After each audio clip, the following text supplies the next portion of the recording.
Good evening, everyone.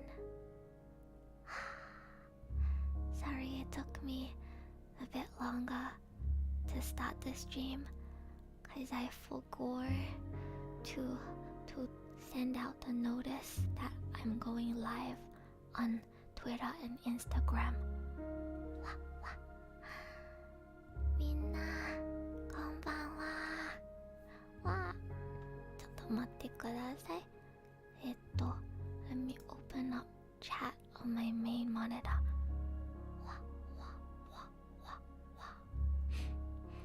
Containers. Today I am going to be reading a book to you guys.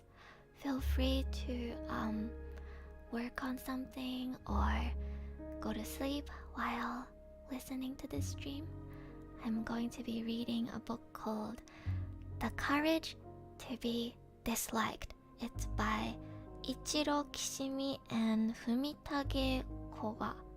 Yeah, it's a Japanese book that's being translated to English.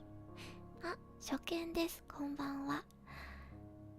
デニスさん、いらっしゃい。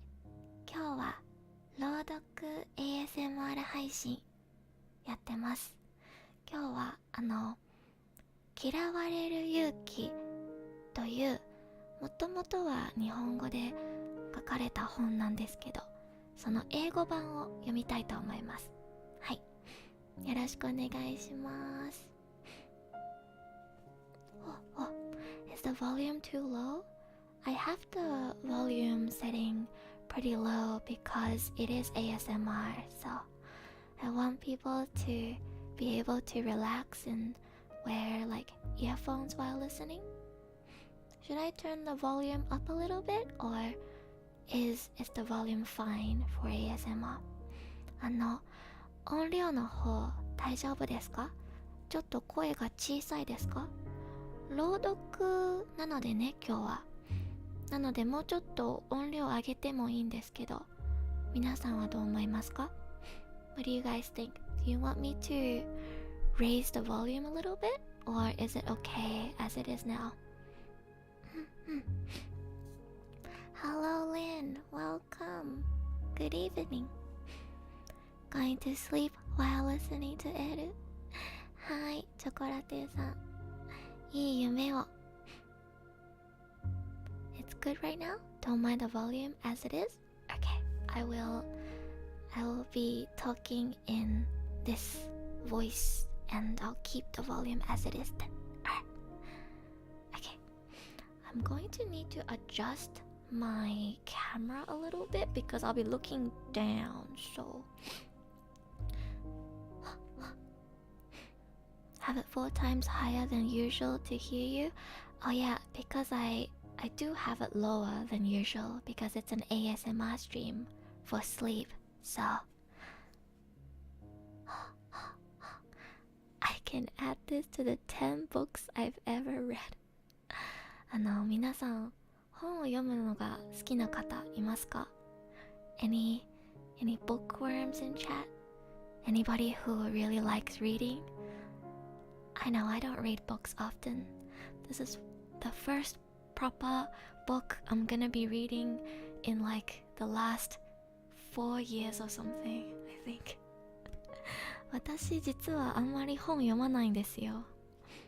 コミック、漫画ですね。はい。私も漫画は読みますけど、読書は実際本はそんなに読まないです。ちょっとカメラ調整します。So if I'm looking down like this, これでいいかな？どうだろう？ちょっと待って。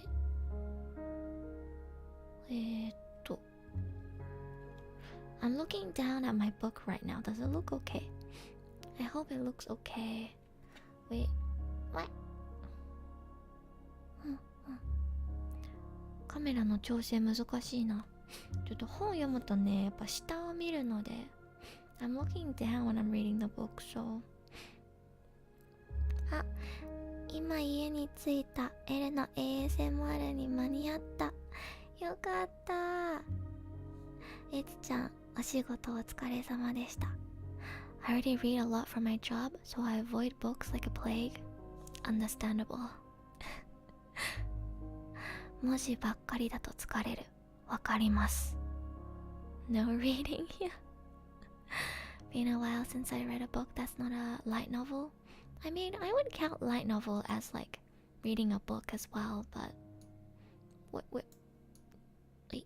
ちょっと小さくします。こんな感じ。わ、めっちゃ本が動く。Well, guys, if it's been a really long time since you did some reading, today you can read with me. I have the physical book with me as well, so you'll hear the sound of the pages too. Wait, can you guys hear it? ページをめくる音聞こえますか？今日ね、電子書説じゃなくてちゃんとした本を手に持ってます。だからページめくる音も聞こえると思います。Yeah? Okay. I hope you guys enjoy the sound of the pages turning as well. I find the sound of pages turning quite relaxing.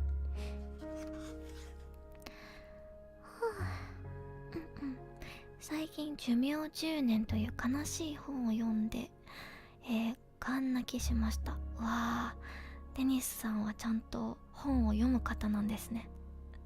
私は漫画ばっかり読んでるタイプです。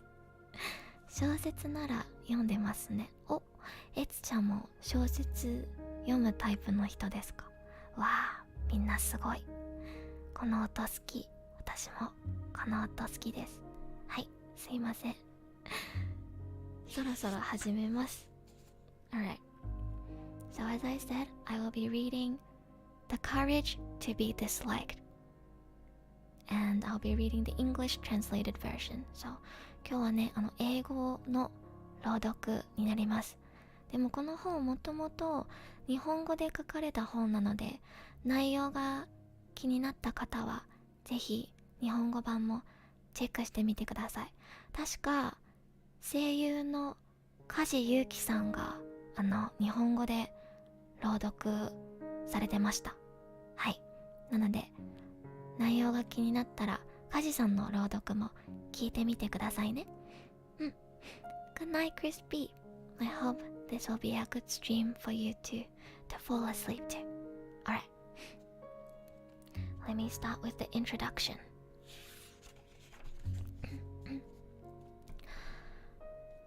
On the outskirts of the 1,000-year-old city lived a philosopher who taught that the world was simple.And that happiness was within the reach of every man, instantly. A young man who was dissatisfied with life went to visit this philosopher to get to the heart of the matter. This youth found the world a chaotic mass of contradictions, and in his anxious eyes, any notion of happiness was completely absurd.May welcome. Introduction. So, this book is a conversation between a youth and a philosopher.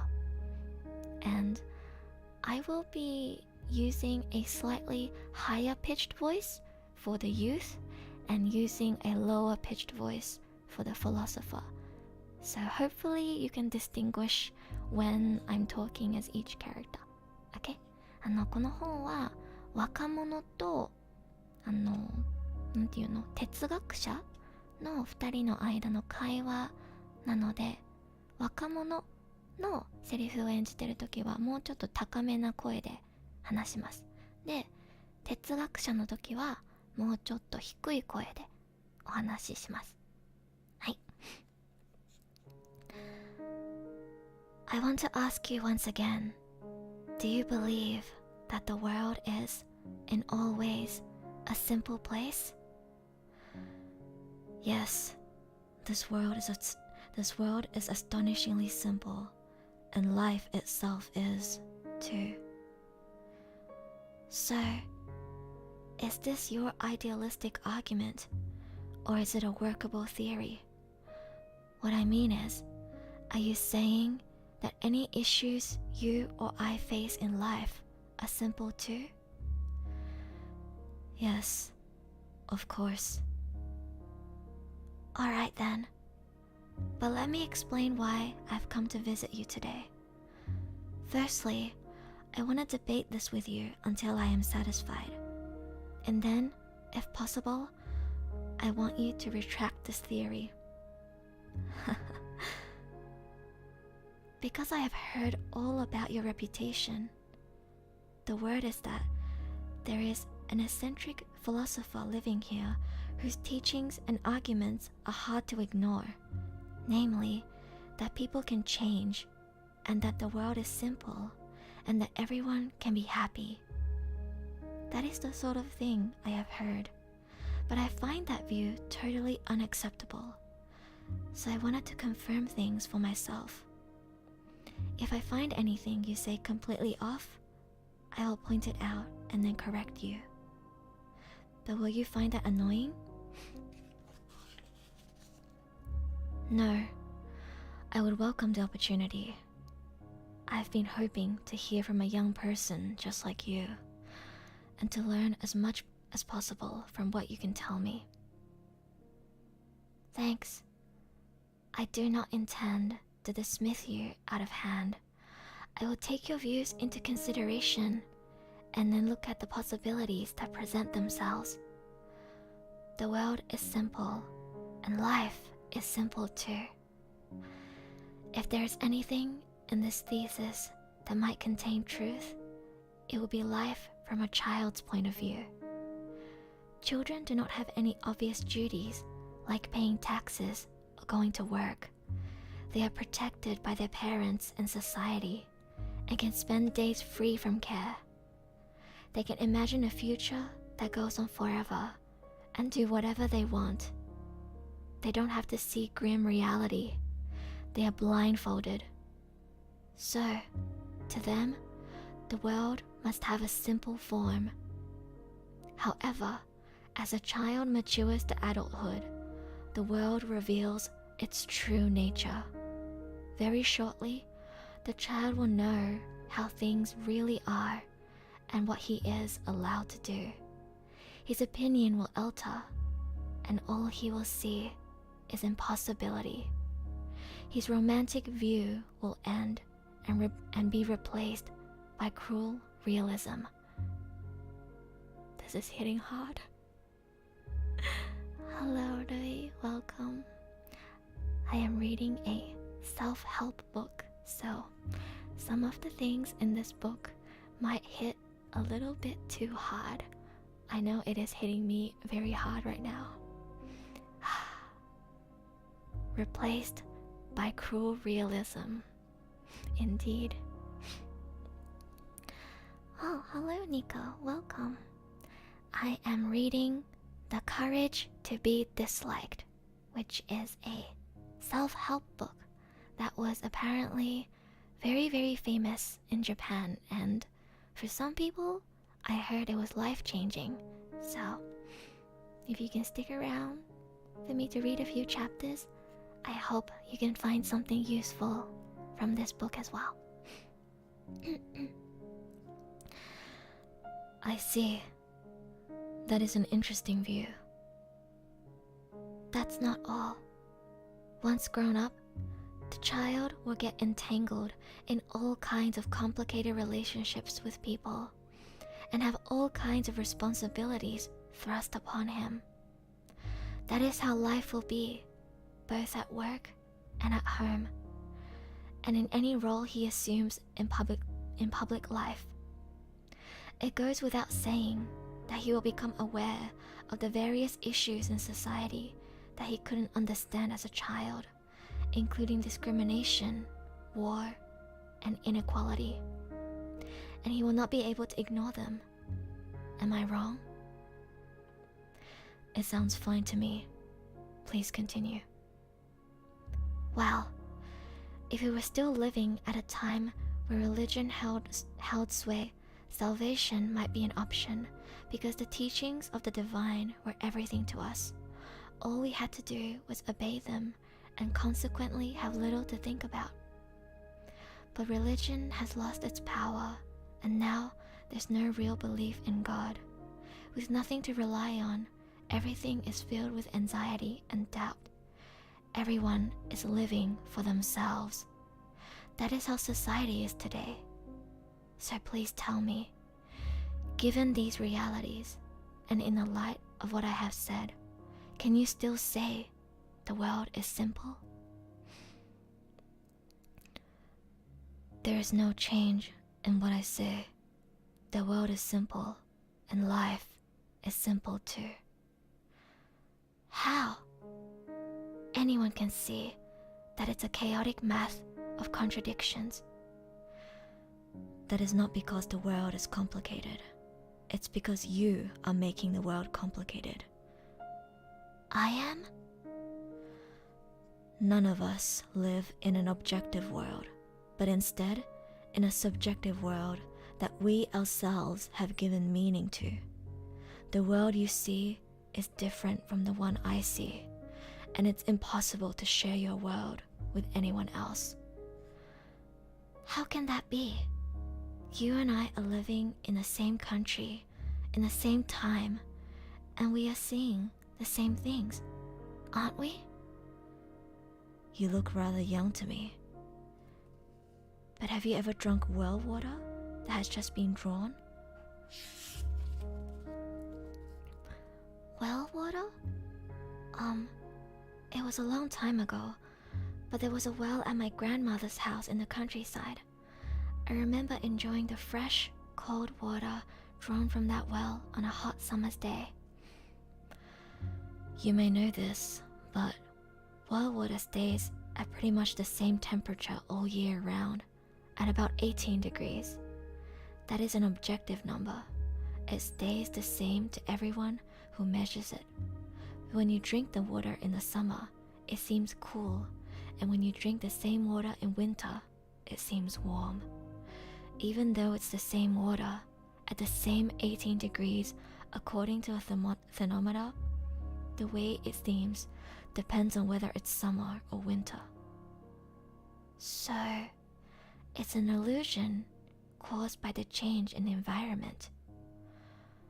No, it's not an illusion.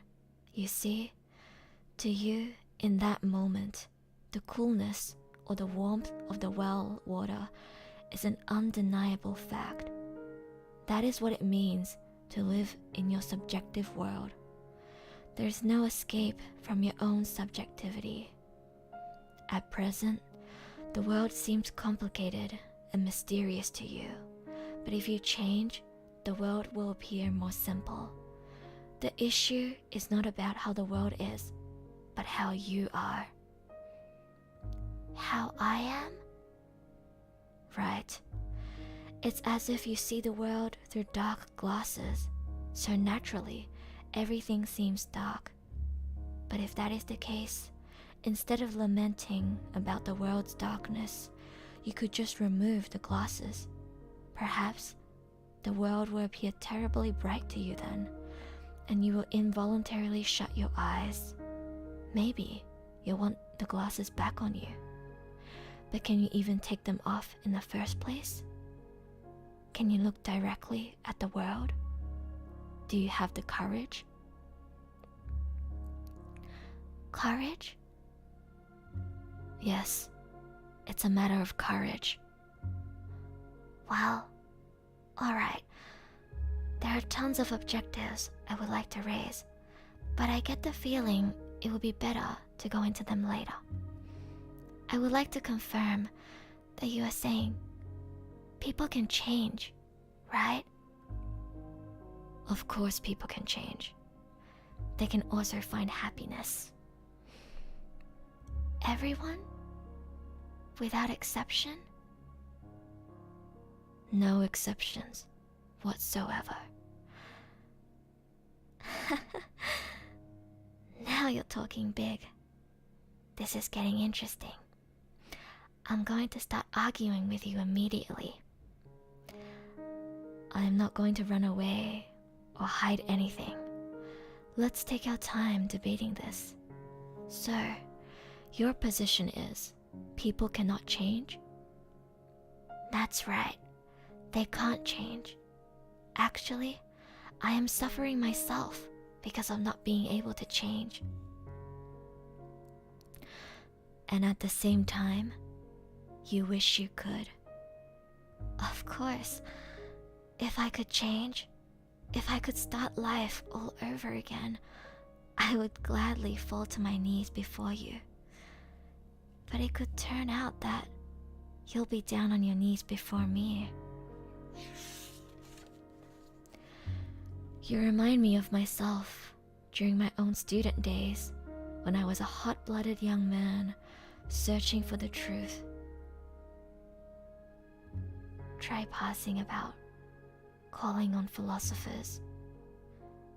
Yes, I am searching for the truth about life. I have never felt the need to take in disciples and never have done so. However, since becoming a student of Greek philosophy and then coming into contact with another philosopher, I have been waiting for a long time for a visit from a young person like you. Another philosophy? What would that be? My study is just over there. Go into it. It's going to be a long night. I will go and make some hot coffee. And that is the end of the introduction. どうだったかな？初めて朗読やってるんですけど。She's got a nice and calming voice. It's easy to listen to. I'm glad you like it, Dennis. I'm glad. Damn, that was deep. I'm gonna take like a 1 to 2 minute break between each chapter because, you know, I need a drink of water.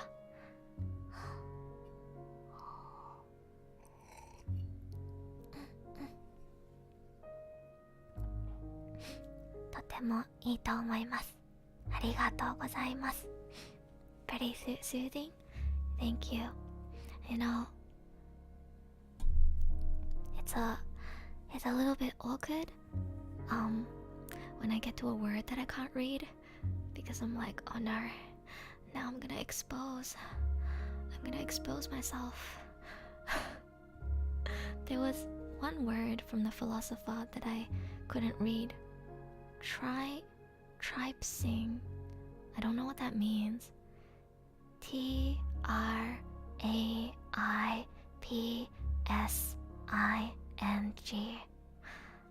I've never seen that word before, but I just pretended like I know it. 私でもね、英語の本を読んでるとたまにわからない単語が出てくるんです。さっきも一つだけわからない単語がありました。ちょっと気まずい。でも頑張ります。はい。Alright, let's move on to chapter 1 because that was the introduction that I just did. So, chapter 1, the first night. The first night is called Deny Trauma.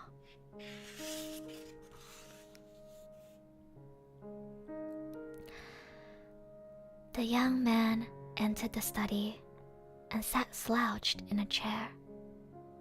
Why was he so determined to reject the philosopher's theories? His reasons were abundantly clear. He lacked self-confidence, and ever since childhood, this had been compounded by deep-seated feelings of inferiority with regard to his personal and academic backgrounds, as well as his physical appearance.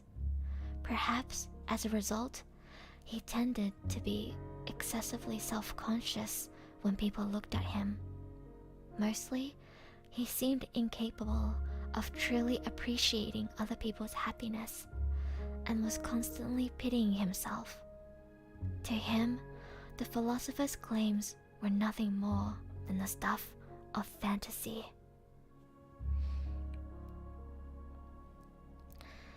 The unknown third giant.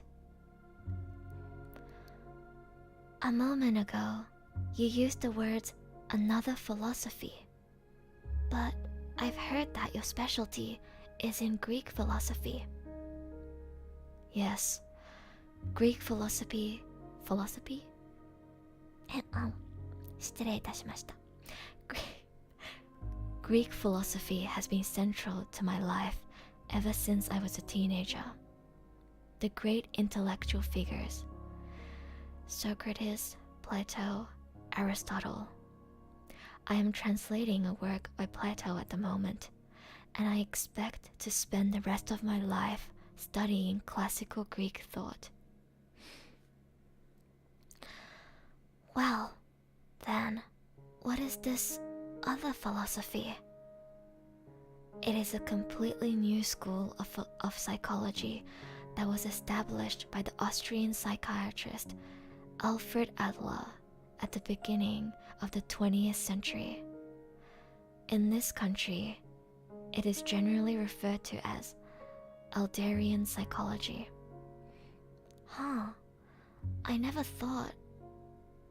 I never would have imagined that a specialist in Greek philosophy would be interested in psychology. I'm not very familiar with paths taken by other schools of psychology. However, I think it is fair to say that Adlerian psychology is clearly in line with Greek philosophy, and that it is a proper field of study.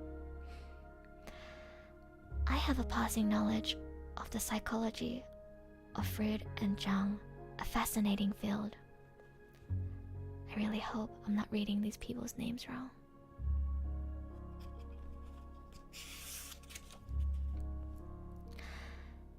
Yes, Freud and Jung, and both renowned, even here. Adler was one of the original core members of the Vienna Psychoanalytic Society, which was led by Freud.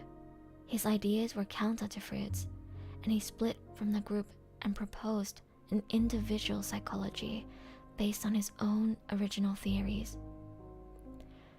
Individual psychology? Another odd term. So, Adler was a disciple of Freud's? No, he was not. That misconception is common. We must dispel it. For one thing, Adler and Freud were relatively close in age, and the relationship they formed as researchers was founded upon equal footing. In this respect, Adler was very different from Jung, who revered Freud as a father figure. Though psychology primarily tends to be associated with Freud and Jung, Adler is recognized throughout the rest of the world, along with Freud and Jung, as one of the three giants in this field. I see. I should have studied it more. I suppose it is only natural you haven't heard of Adler.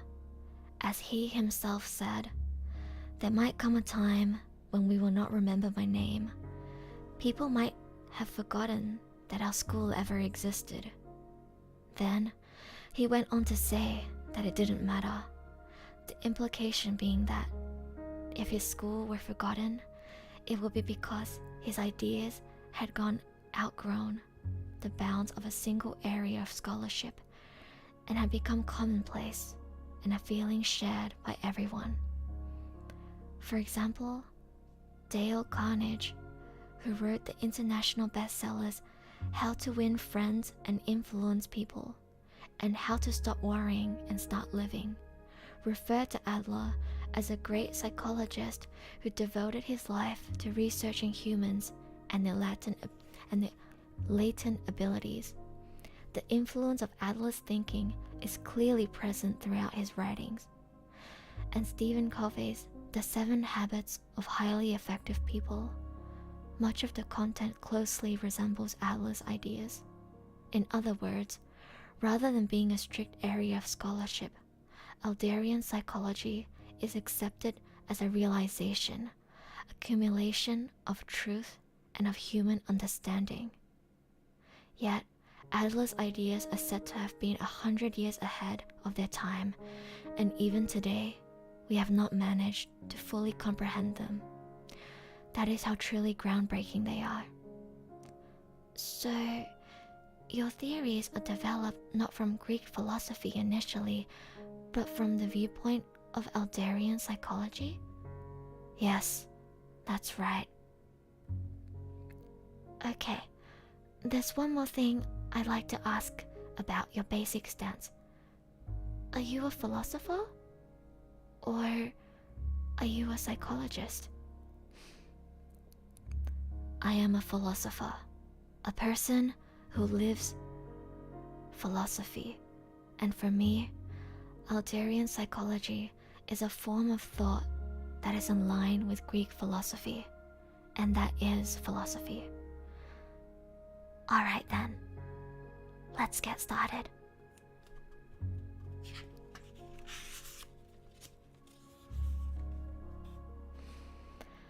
Why people can change. First, let's plan the points of discussion. You say that people can change. Then you take it a step further, saying that everyone can find happiness. Yes, everyone, without exception. Let's save the discussion about happiness for later and address change first. Everyone wishes they could change. I know I do. And I'm sure anyone you might stop and ask on the street would agree. But why does everyone feel they want to change? There's only one answer. Because they cannot change. If it were easy for people to change, they wouldn't spend so much time wishing they could. No matter how much they wish it, people cannot change. And that's why there are always so many people getting taken in by new religions and dubious self-help seminars and preaching on how everyone can change. Am I wrong? Well, in response, I'd ask, why are you so adamant that people can't change? Here's why. I have a friend, a guy who has shut himself in his room for several years. He wishes he could go out, and even thinks he'd like to have a job if possible. So, he wants to change the way he is. I say this as his friend, but I assure you, he is a very serious person who could be of great use to society. Except that he's afraid to leave his room. If he takes even a single step outside, he suffers and his arms and legs shake. It's a kind of panic, I suppose. He wants to change, but he can't. What do you think the reason is that he can't go out? I'm not really sure. It could be because of his relationship with his parents, or because he was bullied at school or work. He might have experienced a kind of trauma from something like that. But then, it could be the opposite. Maybe he was too pampered as a child, and he can't face reality. I just don't know. And I can't pry into his past or his family situation. So, are you saying that there are incidents in your friend's past that became the cause of trauma or something similar, and as a result, he can't go out anymore? Of course. Before an effect, there's a cause. There's nothing mysterious about that. Then, perhaps the cause of his not being able to go out anymore lies in a home environment during his childhood. He was abused by his parents and reached adulthood without ever feeling love. That's why he's afraid of interacting with people and why he can't go out. It's feasible, isn't it? Yes, it's entirely feasible, I'd imagine. That would be really challenging.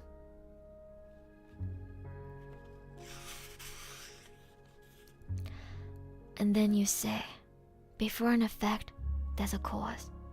Or, in other words, who I am now, the effect, is determined by the occurrences in the past, the causes. Do I understand correctly? You do. So, if the here and now of everyone in the world is due to their past incidents, according to you, wouldn't things turn out very strangely? Don't you see? Everyone who has grown up abused by his or her parents would have to suffer the same effects as your friend and become a recluse. Recluse or recluse? I don't know. Recluse? Recluse? There are some moments where I don't know the correct pronunciation of a word. Please excuse me. たまに英語の正しい発音がわからなくてちょっと戸惑います。Or the whole idea just doesn't hold water. That is, if the past actually determines the present and the cause controls the effects. What exactly are you getting at? If we focus only on past causes and try to explain things solely through cause and effect, we would end up with determinism. Because what this says is that our present and our future have already been decided by past occurrences and are unalterable. Am I wrong? So, you're saying that the past doesn't matter? Yes, that is the standpoint of Alderian psychology. I see. The points of conflict seem a bit clearer. But look, if we go by your vision, wouldn't that ultimately mean that there's no reason my friend can't go out anymore? Because you're saying that past incidents don't matter. I'm sorry, but that's completely out of the question. There has to be some reason behind this conclusion. There has to be. Or there'd be no explanation. Indeed, there would be no explanation. So, in Alderian psychology, we do not think about past causes, but rather about present goals. Present goals? Your friend is insecure, so he can't go out. Think about it the other way around. He doesn't want to go out, so he's creating a state of anxiety. Huh? Think about it this way.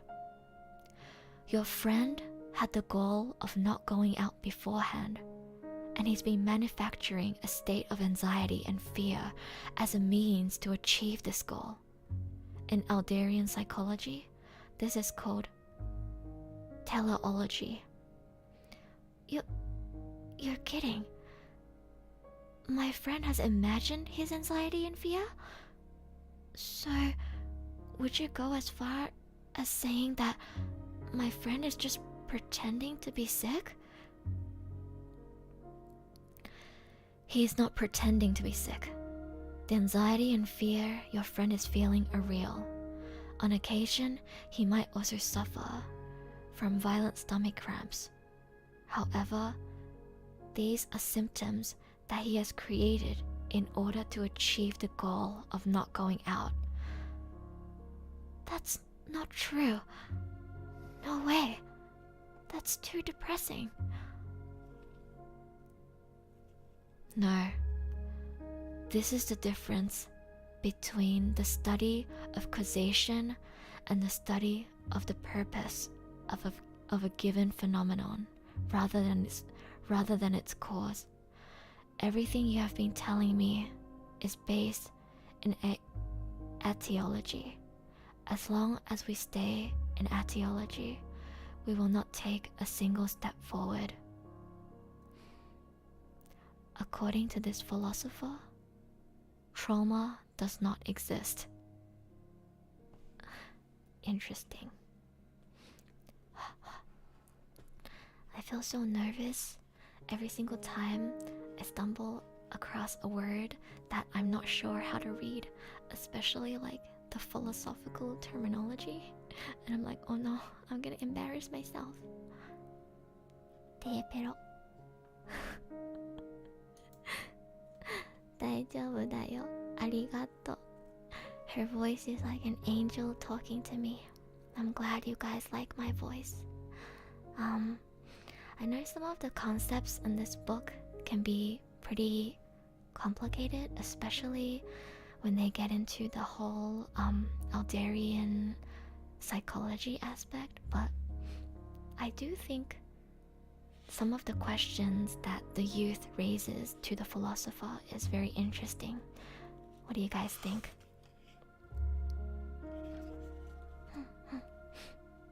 That's okay. Thank you, man. I hope you are enjoying this stream. I'm just gonna get another drink of water.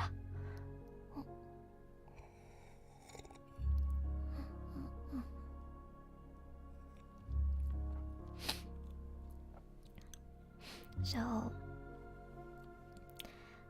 this philosopher is suggesting that we don't actually develop trauma, but instead we develop kind of like, I think, a way to escape from something we don't want to do. So he's suggesting that this youth friend, it's not that they are unable to go outside because they are traumatized, but because they don't want to go outside, they are creating a sense of anxiety to give themselves an excuse to not go outside. That's my understanding. I think that's what the philosopher is trying to say. Alright, let's keep reading. The next part is called Trauma Does Not Exist. If you are going to state things so forcibly, I'd like a thorough explanation. To begin with, what is the difference you refer to between etiology and teleology? Supposing you've got a cold with a high fever and you've gone to see a doctor. Then, suppose the doctor says the reason for your sickness is that yesterday when you went out, you weren't dressed well enough, and that's why you've caught a cold. Now, would you be satisfied with that? Of course I wouldn't. It wouldn't matter to me what the reason was. The way I was dressed, or because it was raining, or whatever. It's the symptoms, the fact that I'm suffering with a high fever now, that would matter to me. If he's a doctor, I'd need him to treat me by prescribing medicine, giving shots, or taking whatever specialized measures are necessary.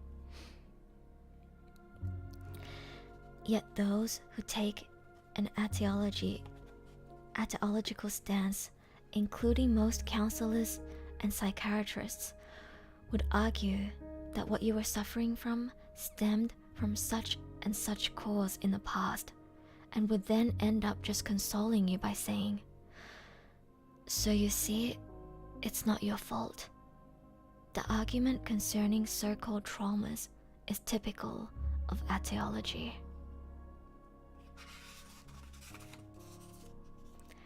Wait a minute. Are you denying the existence of trauma altogether? Yes, I am. Adamantly. What? Aren't you? Or I guess I should say Adler, an authority on psychology?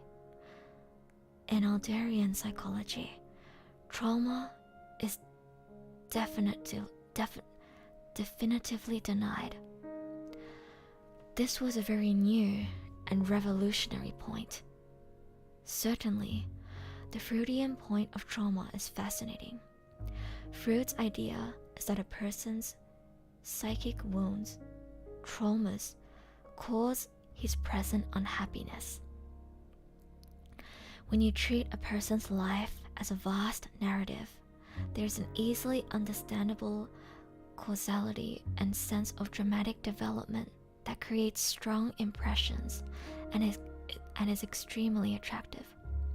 But Adler, in denial of the trauma argument, states the following: no experience is, in itself, a cause of our success or failure. We do not suffer from the shock of our experiences, the so-called trauma, but instead, we make out of them whatever suits our purposes. We are not determined by our experiences, but the meaning we give them is self-determining. So, we make of them whatever suits our purposes? Exactly. Focus on the point Adler is making here when he refers to the self being determined not by our experiences themselves, but by the meaning we give them. He is not saying that the experience of a horrible calamity or abuse during childhood or other such incidents have no influence on forming a personality. Their influences are strong. But the important thing is that nothing is actually determined by those influences. We determine our own lives according to the meaning we give to those past experiences. Your life is not something that someone gives to you, but something you choose yourself, and you are the one who decides how you live. Okay, so you're saying that my friend has shut himself in his room because he actually chooses to live this way? This is serious. Believe me, that is not what he wants. If anything, it's something he was forced to choose because of his circumstances. He had no choice other than to become who he is now. No. Even supposing that your friend actually thinks, I can't fit into society because I was abused by my parents, it's still because it is his goal to think that way. What sort of goal is that? The immediate thing that would probably be the goal of not going out. He is creating anxiety and fear as his reasons to stay inside. But why doesn't he want to go out? That's where the problem resides. Well, think of it from the parent's view. How would you feel if your child were shut up in a room? I'd be worried, of course. I want to help him return to society. I want him to be well. I'd wonder if I'd raised him improperly. I'm sure I would be seriously concerned and try in every way possible to help him back to normal existence. That is where the problem is.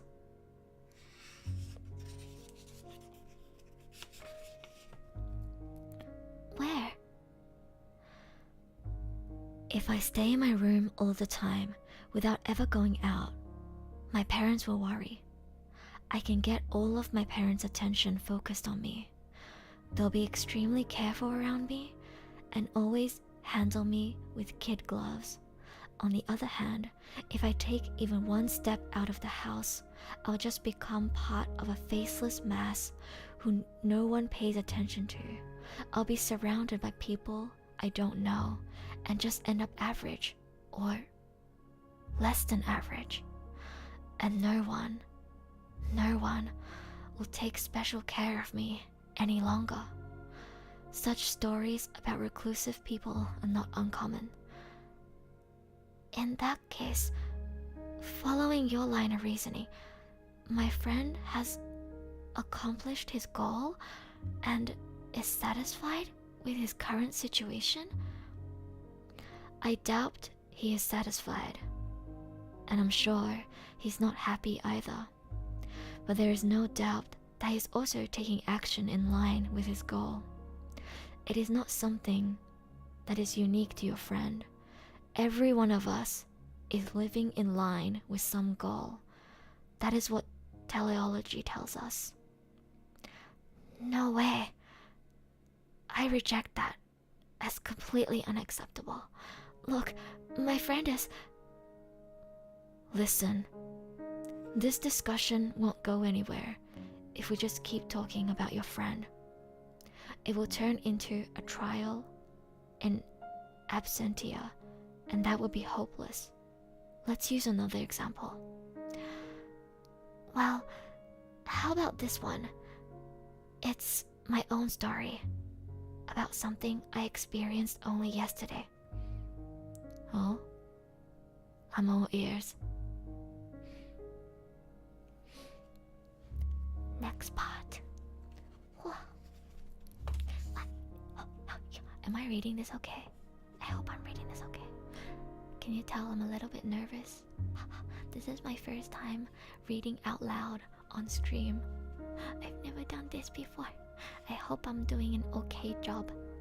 Hello, can I have a warm milk and cookies? You can have some waffles. Here you go. I hope everyone has been able to get cozy in this stream. How many chapters of this book? Oh, it's a very long book. 結構長い本ですね. Let me have a look.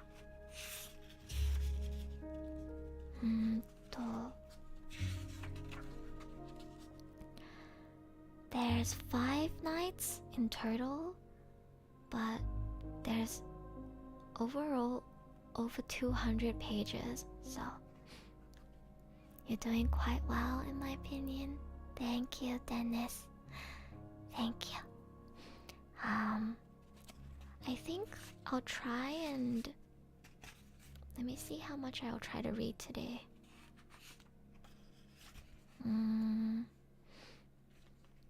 Maybe I'll try to read till the second night for today. I think that's a good place to stop. I'll see how many people stick around. 今日は第2の夜まで読もうかな。はい。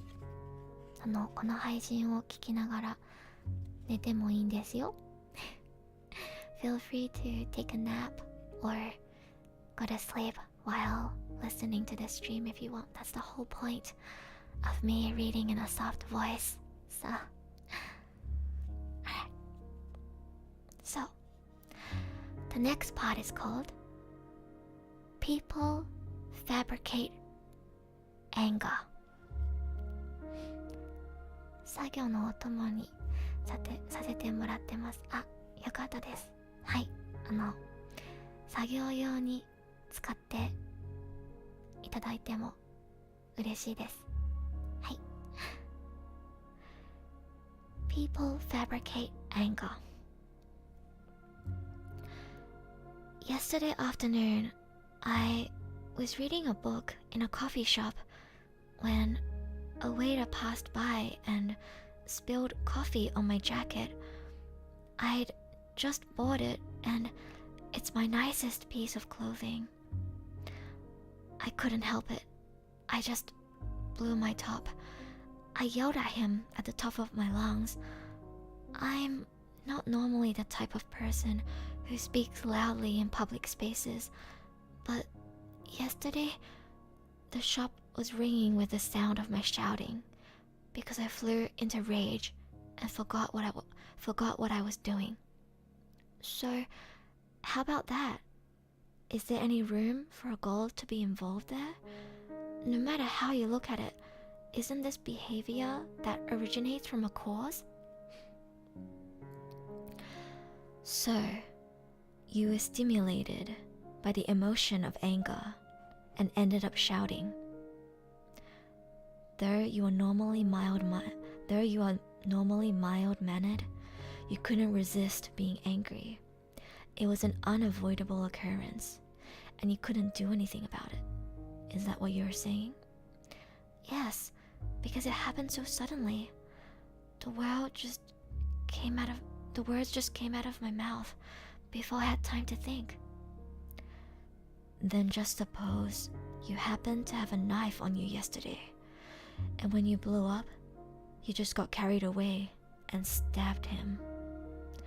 Would you still be able to justify that by saying it was an unavoidable occurrence and that I couldn't do anything about it? Come on, that's an extreme argument. That is not an extreme argument. If we proceed with your reasoning, any offense committed in anger can be blamed on anger and will no longer be the responsibility of the person, because essentially you are saying that people cannot control their emotion. Well, how do you explain my anger then? That's easy. You did not fly into a rage and then start shouting. It is solely that you got angry so that you could shout.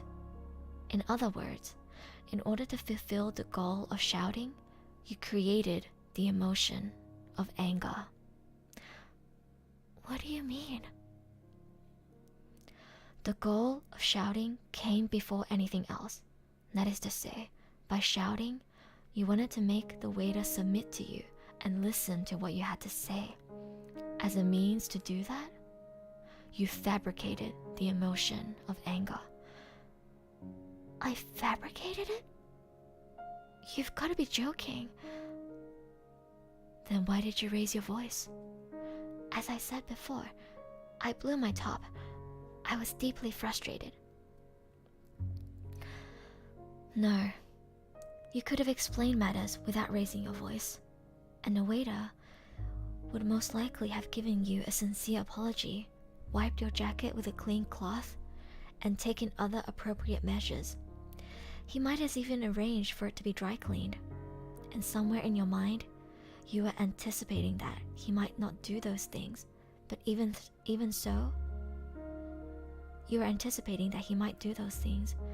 so, you shouted. The procedure of explaining things in normal words felt like too much trouble. You tried to get out of that and make this unresisting person submit to you. The tool you used to do this was the emotion of anger. No way. You can't fool me. I manufactured anger in order to make him submit to me? I swear to you, there wasn't even a second to think of such thing. I didn't think it over and then get angry. Anger is more of an impulsive emotion. That's right. Anger is an instantaneous emotion. Now listen, I have a story. One day, a mother and a daughter were quarreling loudly. Then, suddenly, the telephone rang. Hello? The mother picked up the receiver hurriedly, her voice still thick with anger. The caller was her daughter's homeroom teacher. As soon as the mother realized who was phoning, the tone of her voice changed and she became very polite. Then, for the next 5 minutes or so, she carried on a conversation in her best telephone voice. Once she hung up, In a moment, her expression changed again and she went straight back to yelling at her daughter. Well, that's not a particularly unusual story. Don't you see? In a word, anger is a tool that can be taken out as needed. It can be put away the moment the phone rings and pulled out again after one hangs up. The mother isn't yelling in anger she can't control. She is simply using the anger to overpower her daughter with a loud voice and thereby assert her opinions. So, you're saying that anger is a means to achieve a goal? That is what teleology says. I see now. Under that gentle-looking mask you wear, you're terribly...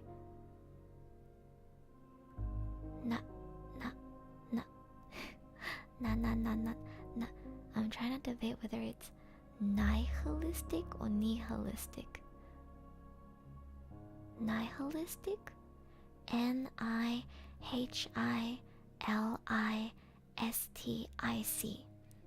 Is it nihilistic? I feel like I've heard this word somewhere before. Nihilistic. Under that gentle-looking mask you wear, you're terribly nihilistic? It's nihilistic. Nihilistic. Ni-sama. Nihilistic. Okay. It's nihilistic. You're terribly nihilistic. Whether we're talking about anger or my reclusive friend, all your insights are stuffed with feelings of distrust for human beings. Nihilistic. 英語の勉強にもなってます。結構難しい単語出てきますね、この本。This book has some pretty difficult words that I don't know yet. お水飲みます。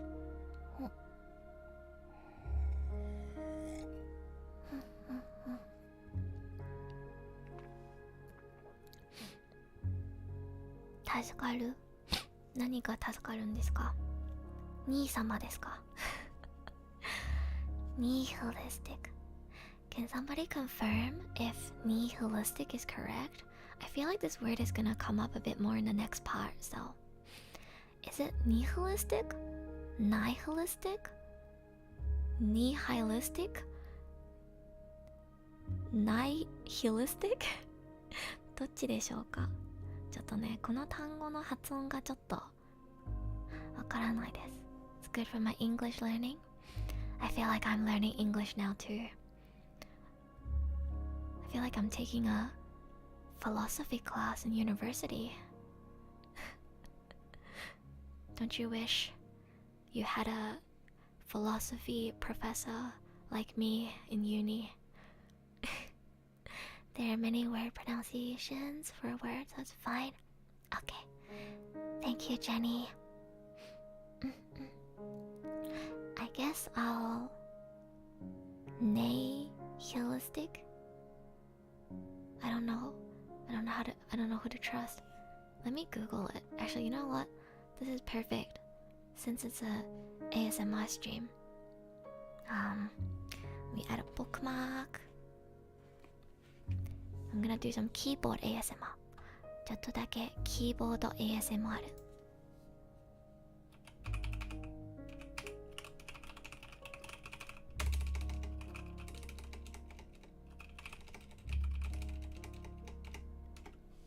発音をちょっと確認します。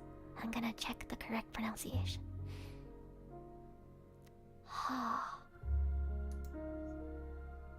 Seems like it's nihilistic. Okay, so it's naiですね。Nihilistic. It means rejecting all religious and moral principles in the belief that life is meaningless. Wow. I see. Nihilistic というのは人生は無意味という考え方らしいです。へえ、interesting. Oh, both pronunciations are correct? The one I saw is nihilistic. I think I'll say nihilistic. Nihilistic. 日本語でもニヒリズムとか言いますね。あ、日本語はニヒリズムですか。はい、勉強になります。うん。これは哲学のシアリの哲学の考え方の一つで、人生は無意味、すべては無意味という考え方らしいです。今この本ではこの若者は哲学者に向かって、あなたが言っていることは全部なんていうの、人間不信、人生は無意味みたいな視点から言ってるんじゃないのって若者が言ってますね。うん、難しいです。First one in Google says long, and second one is long E, right? I think I'll go with let me listen to it again. Nihilistic. I think I'll go with nihilistic. Nihilistic. Repeat after me. Nihilistic.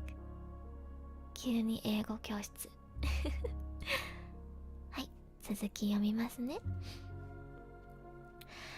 The next part is called How to Live Without Being Controlled by the Past.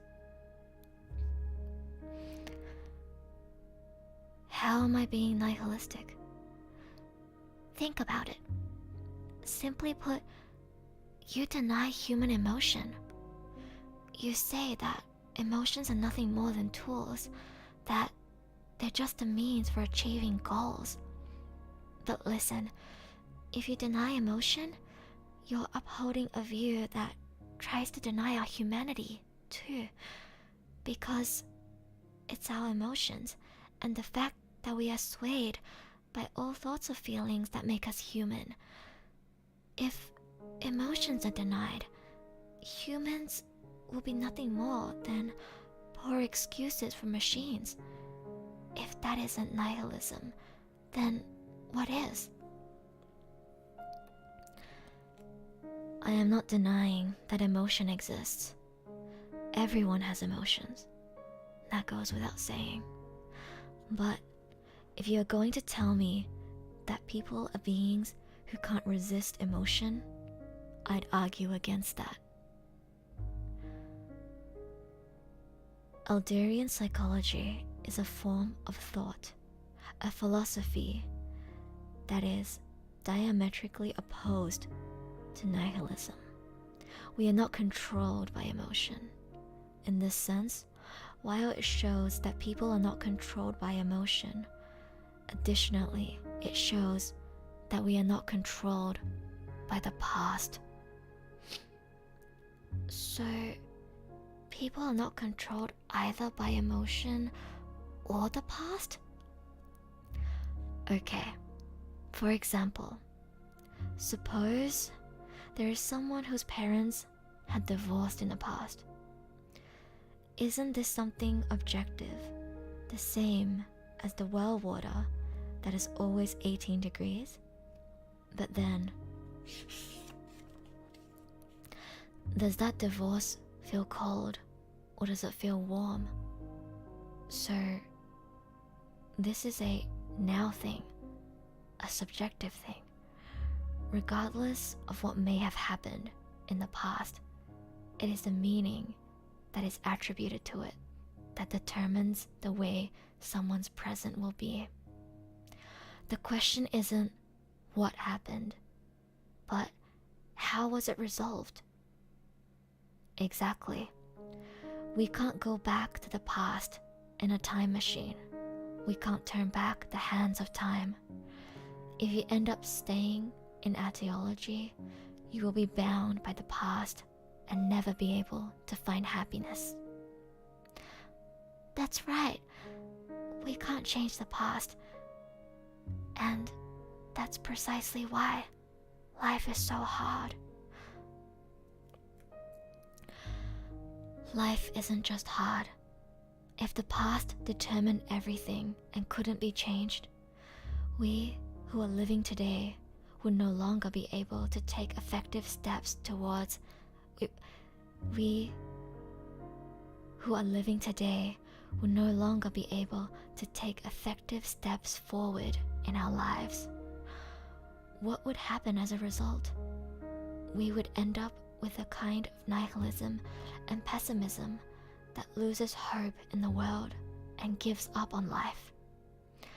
The Freudian etiology that is typified by the trauma argument is determinism in a different form and is the road to nihilism. Are you going to accept values like that? I don't want to accept that then. But the past is so powerful. Think of the possibilities. If one assumes that people are beings who can change, a set of values based on etiology becomes untenable, and one is compelled to take the position of teleology as a matter of course. So, you're saying that one should always take the people can change premise? Of course. And please understand that it is in Freudian etiology that denies our free will and treats humans like machines. The young man paused and glanced around the philosopher's study. Floor-to-ceiling bookshelves filled the walls, and on a small wooden desk lay a fountain pen and what appeared to be a partially written manuscript. It reads, "People are not driven by past causes, but move towards goals that they themselves set." That was the philosopher's claim. The teleology he espoused was an idea that overturned at the root of the causality of respectable psychology, and the young man found that impossible to accept. So, from which standpoint should he start to argue it? The young man took a deep breath.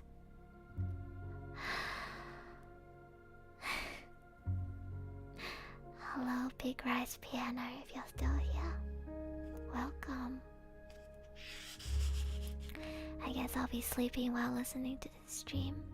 See you, Bernie. Sweet dreams. I hope this stream is good for listening to while you try to relax, work on something, or try to fall asleep. I personally find the sound of book pages turning very, very relaxing. I'm just gonna get another drink of water. お水飲みますね。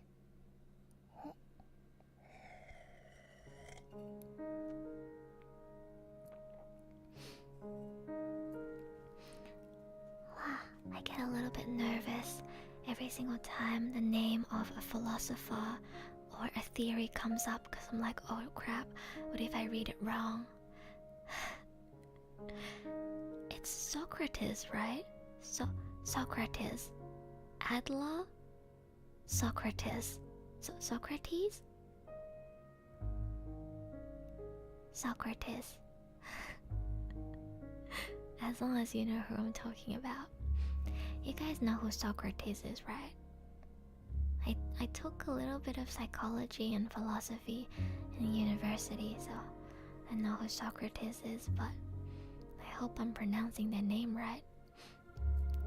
Because the next part is called Socrates and Adler. Alright.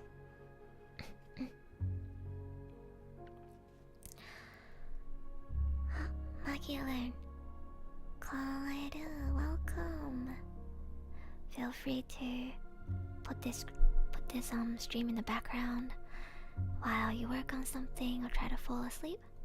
I am rating the courage to be disliked. Short E is what I know. I call it Socrates. Hopefully that's right. Okay. Socrates and Adler. Alright, let me tell you about another friend of mine. A man named Y. He's the kind of person who has always had a bright personality and talks easily to anyone. He's like a sunflower. Everyone loves him, and people smile whenever he's around. In contrast, I am someone who has never had an easy time socially, and who's kind of warped in various ways.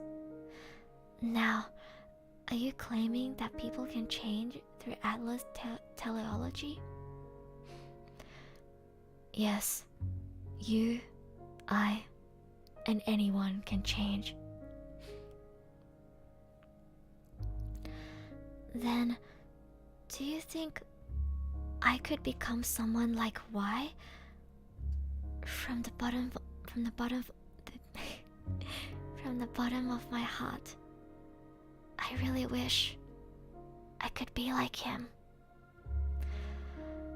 At this point, I'd have to say that's totally out of the question. Aha, now you're showing your true colors. So, are you gonna retract your theory? No, I am not. Unfortunately, you have almost no understanding of Alderian psychology yet. The first step to change is knowing. So, if I can understand just something about Alderian psychology, can I become a person like Y? Why are you rushing for answers? You should arrive at answers on your own and not rely upon what you get from someone else.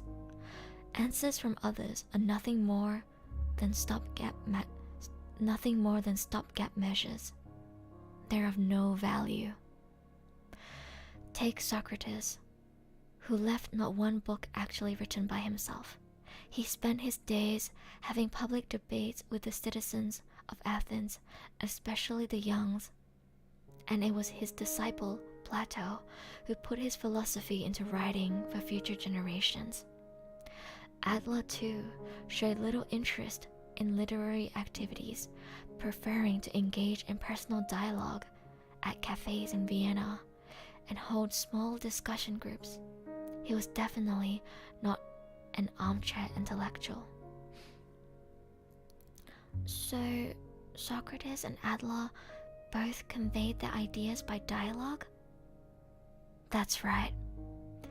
All your doubts will be dispelled through this dialogue, and you will begin to change. Not by my words, but by your own doing. I do not want to take away that valuable process of arriving at answers through dialogue. So, are we going to try and reenact the kind of dialogue that Socrates and Adler carried out in this little study? Isn't that good enough for you? That's what I'm hoping to find out.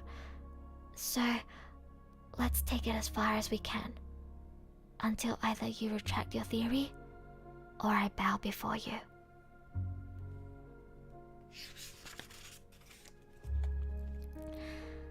The next part is called, Are You Okay Just As You Are? Okay, let's go back to your query.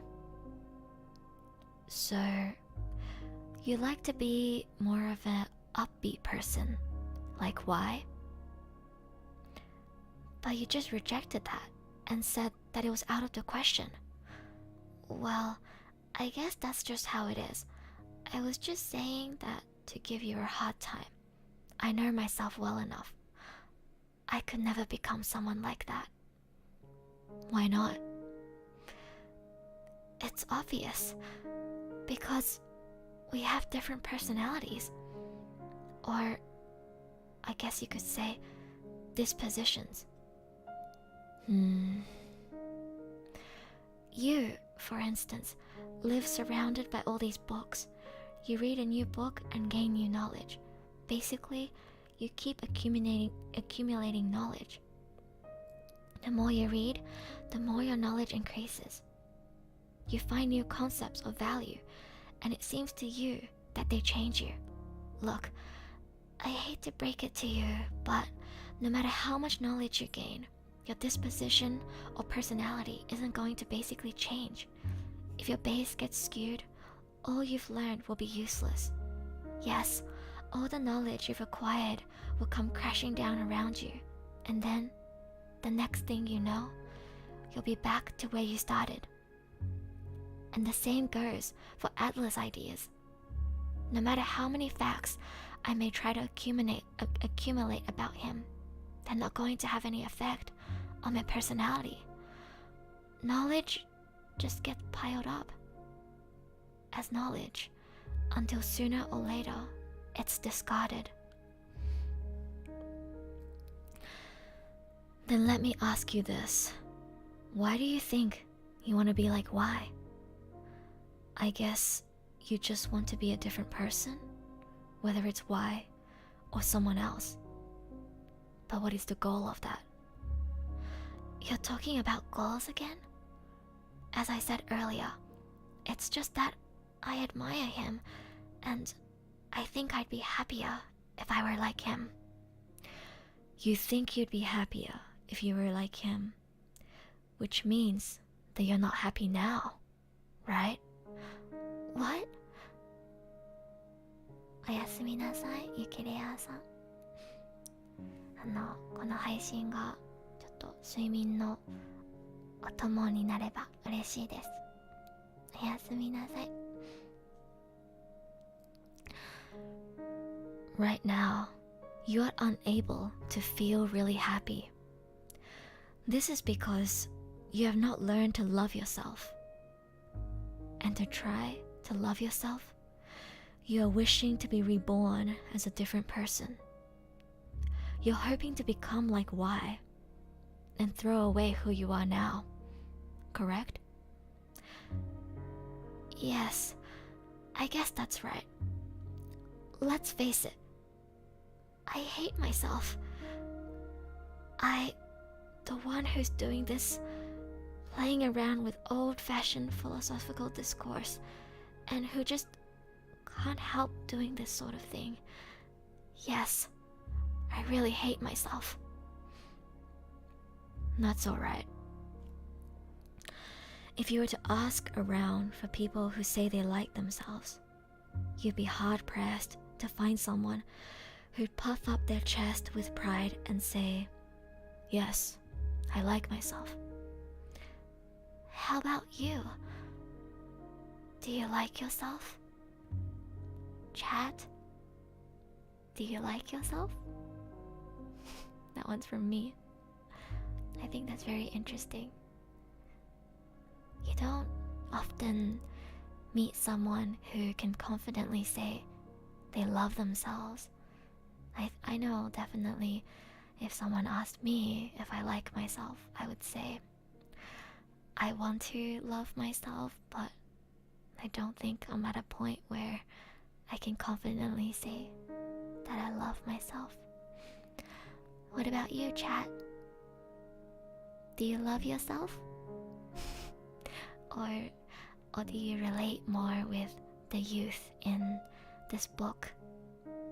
I'm feeling myself relating to this youth quite a bit. 皆さんは自分で自分のことが好きって自信満々に言えますか？私はまだ言えないですね。I wanna like myself more. Me too. Me too. I wanna become someone who can like myself more and be confident in saying that I like who I am. Let's see what the philosopher has to say. The philosopher responds, At the very least, I do not think I would like to be a different person, and I accept who I am. You accept who you are? Look, no matter how much you want to be Y, you cannot be reborn as him. You are not Y. It is okay for you to be you. However, I am not saying that it's fine to be just as you are. If you are unable to really feel happy, then it's clear that things aren't right just as they are. You've got to put one foot in front of the other and not stop. That's a harsh way of putting it, but I get your point. It's clear that I'm not right just the way I am. I've got to move forward. To quote Adler again, the important thing is not what one is born with, but what use one makes of that equipment.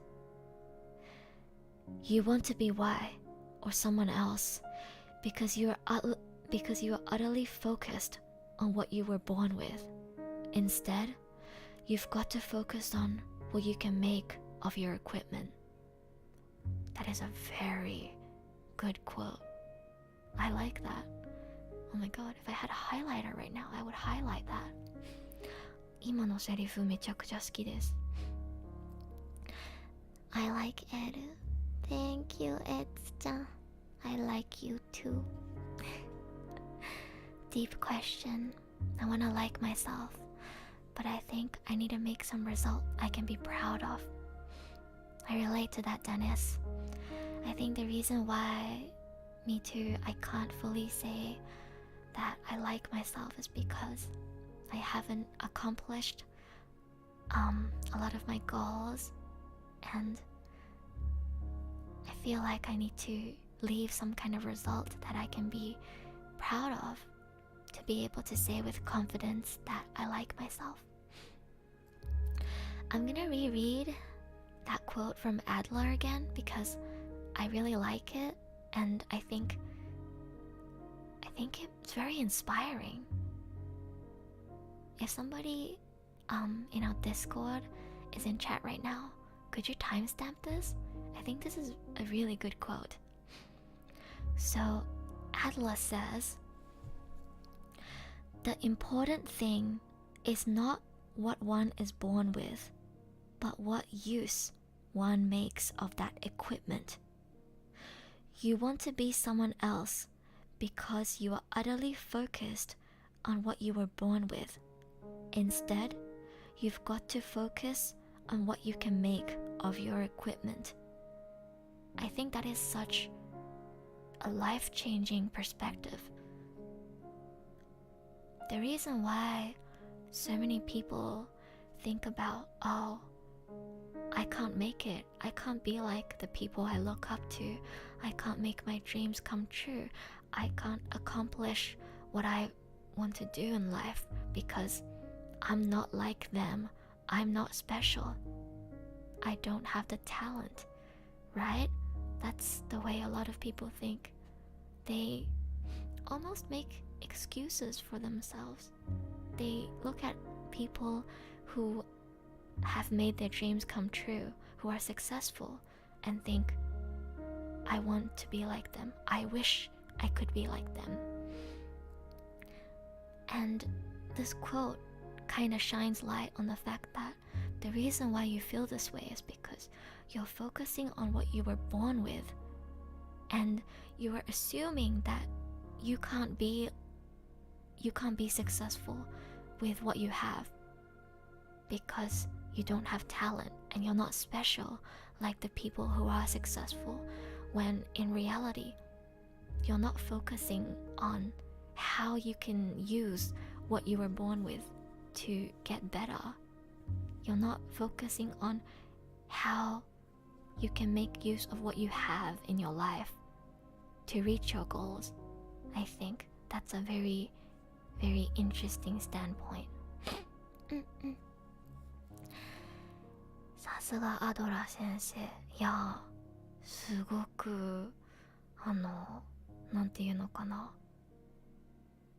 インスピレーションを受けました。さすがです、本当に。 Very good quote. Everyone has base stats, but they can still increase it. Exactly. This kind of reminds me of some of the philosophy in Blue Lock. Actually, I was reading the Blue Lock manga yesterday, and one of the philosophies in Blue Lock is that everyone has talent.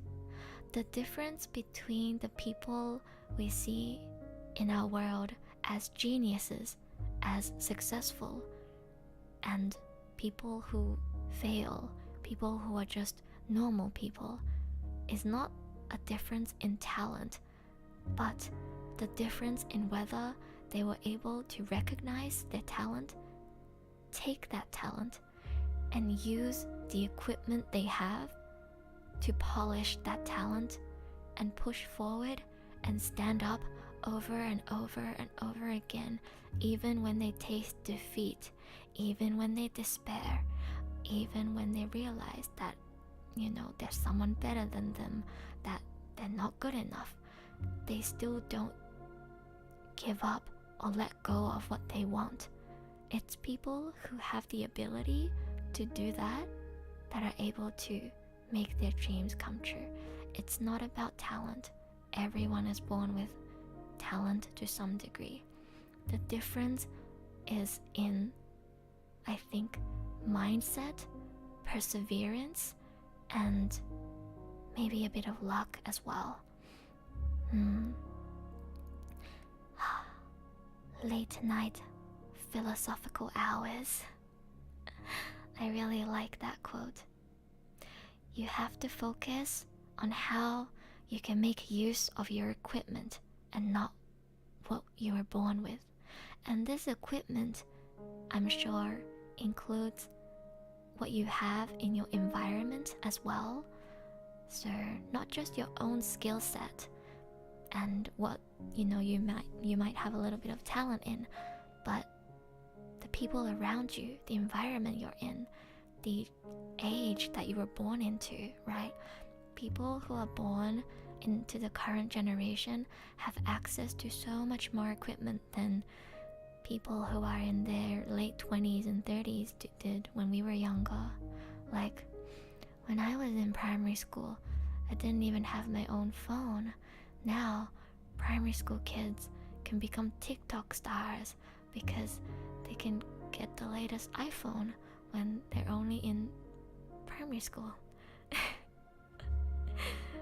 Kind of off topic, but I think this new generation, because of the advancement of technology, they have access to so much more equipment to start polishing their talent and start doing creative things. Alright, let's move on to the next part. I'm gonna drink some water.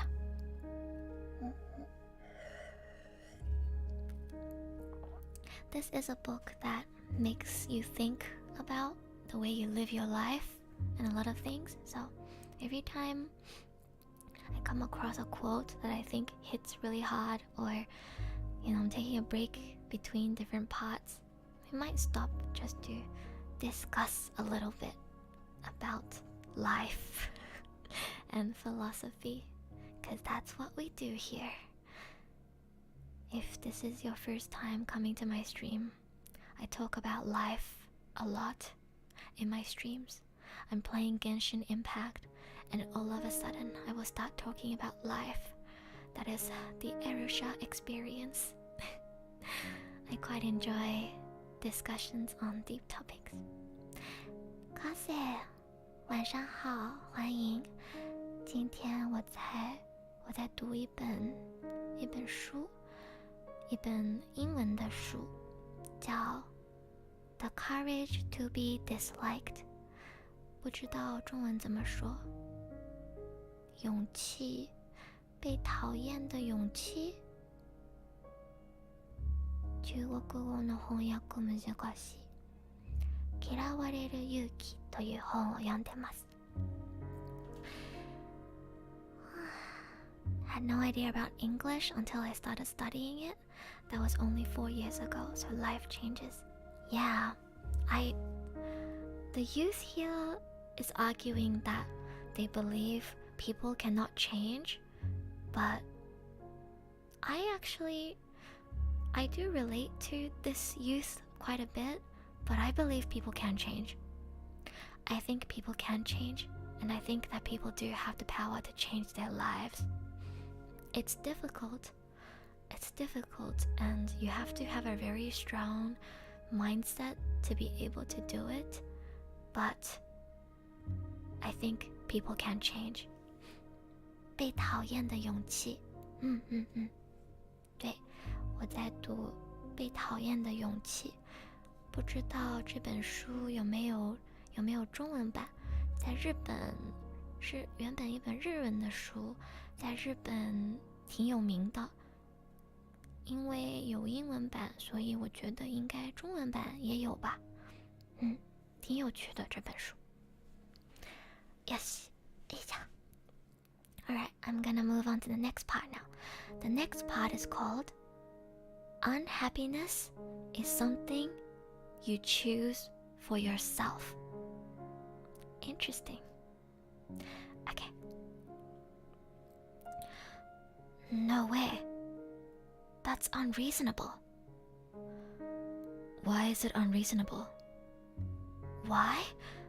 Some people are born into affluent circumstances with parents who are nice, and others are born poor with bad parents, because that's just how the world is. And I don't really want to get into this sort of subject, but things aren't equal in the world, and differences between race, nationality, and ethnicity remain deep as ever. It's only natural to focus on what you were born with. All your talk is just academic theory. You're ignoring the real world. It is you who is ignoring reality. Does fixating on what you are born with change the reality? We are not replaceable machines. It is not replacement we need, but renewal. To me, replacement and renewal are one and the same. You're avoiding the main point. Look, there is such a thing as unhappiness from birth. Please acknowledge that, first of all. I will not acknowledge that. Why? For one thing, right now, you are unable to feel real happiness. You find living difficult and even wish you could be reborn as a different person. But you're unhappy now because you yourself chose being unhappy, not because you were born under an unlucky star. I chose to be unhappy? How can I possibly accept that? There's nothing extraordinary about it. It's been repeated ever since the classical Greek era. Have you heard the saying, no one desires evil? It's a proposition generally known as a Socratic paradox. There's no shortage of people who desire evil, is there? Of course, there are plenty of thieves and murderers, and don't forget, all the politicians and officials with their shady deals. It's probably harder to find a truly good, upright person who does not desire evil. Without question, there is no shortage of behavior that is evil, but no one, not even the most hardened criminal, becomes involved in crime purely out of a desire to engage in evil acts. Every criminal has an internal justification for getting involved in crime. A dispute over money, leads someone to engage in murder, for instance. To the perpetrator, it is something for which there is a justification and which can be restated as an accomplishment of good. Of course, this is not good in a moral sense, but good in the sense of being of benefit to oneself. Of benefit to oneself? The Greek word for good does not have a moral meaning. It just means beneficial. Conversely, the word for evil means not beneficial. Our world is rife with injustices and misdeeds of all kinds, and yet there is not one person who desires evil in the purest sense of the word. That is to say, something not beneficial. What does that have to do with me? At some stage in life, you chose to be unhappy. It is not because you were born into unhappy circumstances or ended up in an unhappy situation. It's that you judged being unhappy to be good for you. Why? What for? How do you justify this? Why did you choose to be unhappy? I have no way of knowing the specific answer or details. Perhaps it will become clearer as we debate this. You're really trying to make a fool of me. You think this passes for philosophy? I do not accept this at all. Thank you for the super chat, Serena. Thank you for the bread. I do have the sound alerts off for today because it's an ASMR stream, but thank you so much. HSBS さん、おやすみなさい。Let's see what Ray had to say. People can change when they realize that they're going the wrong way. But if what they do wrong is seen as right, then we can't expect change, is what I think. That is a very interesting perspective.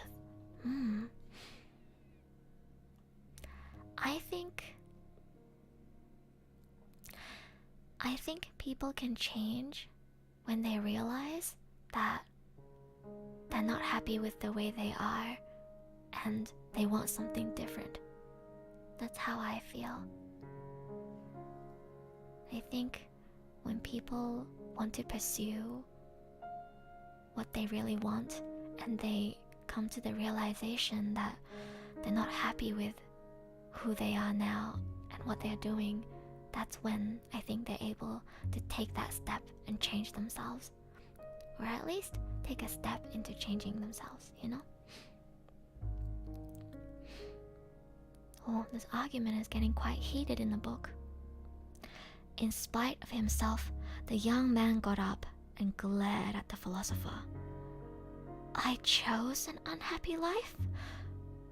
Because it was good for me? What an absurd argument. Why is he going to such lengths to ridicule me? What did I do wrong? I'll dismantle his argument, no matter what it takes. I'll make him kneel before me. The young man's face flushed with excitement.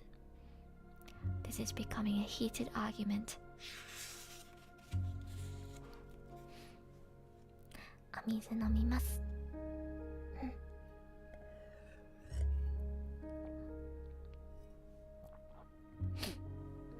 Oh, the next part of the book is called People Always Choose Not to Change. Interesting. 人は変わらないことを選ぶ。Sit down. As things stand, it's only natural that our views clash. I will now give a simple explanation as to the manner in which humans are understood in Alderian psychology. Okay, but please be brief. Earlier you said that Any person's disposition or personality cannot be changed. In Alderian psychology, we describe personality and disposition with the word lifestyle. Lifestyle? Yes. Lifestyle is the tendencies of thought and action in life. Tendencies of thought and action? How one sees the world and how one sees oneself. Think of lifestyle as a concept bringing together these ways of finding meaning. In a narrow sense, lifestyle could be defined as someone's personality. Taken more broadly, it is a word that encompasses the worldview of that person and their outlook on life. Their view of the world? Say there's someone who worries about himself and says, "I'm a pessimist." One could rephrase that to instead say, I have a pessimistic view of the world. You could consider that the issue is not personality, but rather the view of the world. It seems that the word personality is nuanced and suggests being unchangeable. But if we're talking about a view of the world, well then, that should be possible to alter. This is kind of confusing. When you speak of a lifestyle, do you mean a way of living? Yes, you could put it that way. To be a little more accurate, it's the way one's life should be. You probably think of disposition or personality as something with which you are endowed, without any connection to your will. In Alderian psychology, however, lifestyle is thought of something that you choose for yourself. That you choose for yourself? Yes, exactly. You choose your lifestyle. So, not only did I choose to be unhappy, but I even went as far as to choose this warped personality too? Absolutely. Now you're really pushing it.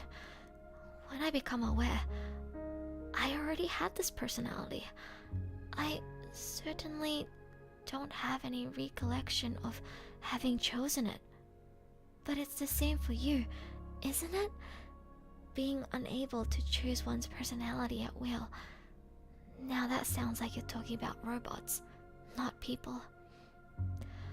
Of course you didn't consciously choose this kind of self. Your first choice was probably unconscious, combined with external factors you have referred to. That is, race, nationality, culture, and home environment. These certainly had a significant influence on that choice. Nevertheless, it is you who chose this kind of self. Bye-bye, Lily. Thank you for dropping by today. I don't get what you're saying. How on earth could I have chosen it? Alderian psychology's view is that it happens around the age of 10. Well, for argument's sake, and now I'm really gonna go out on a limb. Say that I was 10. I unconsciously made this choice of lifestyle or whatever. Would that even matter? You can call it a personality or disposition or lifestyle, but regardless, I had already became this kind of self. The state of things doesn't change at all. That is not true. If your lifestyle is not something that you were naturally born with, but something you chose yourself, then it must be possible to choose it over again. Now you're saying I can choose it all over? Maybe you haven't been aware of your lifestyle until now, and maybe you haven't been aware of the concept of lifestyle either. Of course, no one can choose his or her own birth.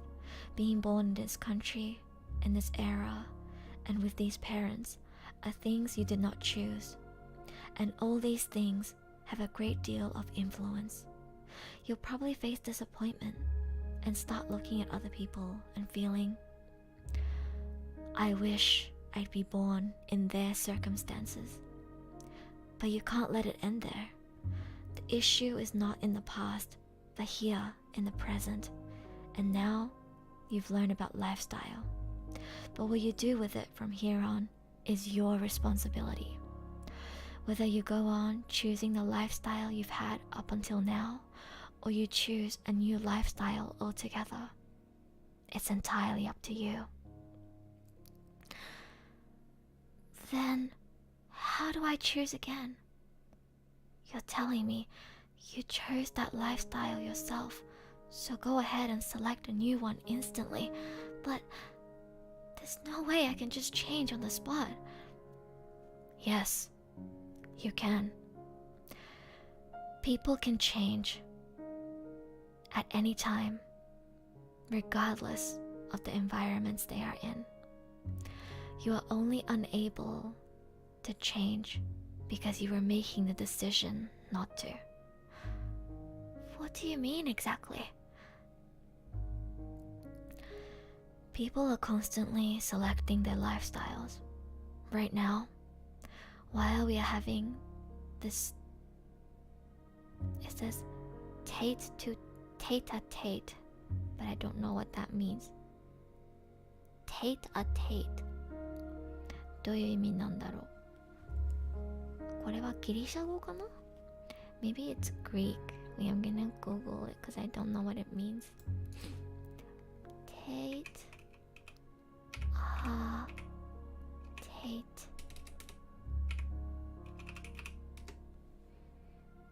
Oh, it's French. Tete-a-tete. It means head to head, a private conversation between two people. Interesting.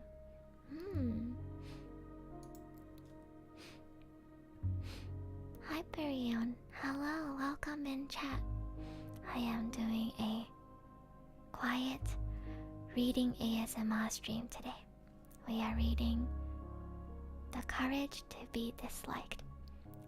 贴啊贴贴啊贴てってそう、フランス語みたいです。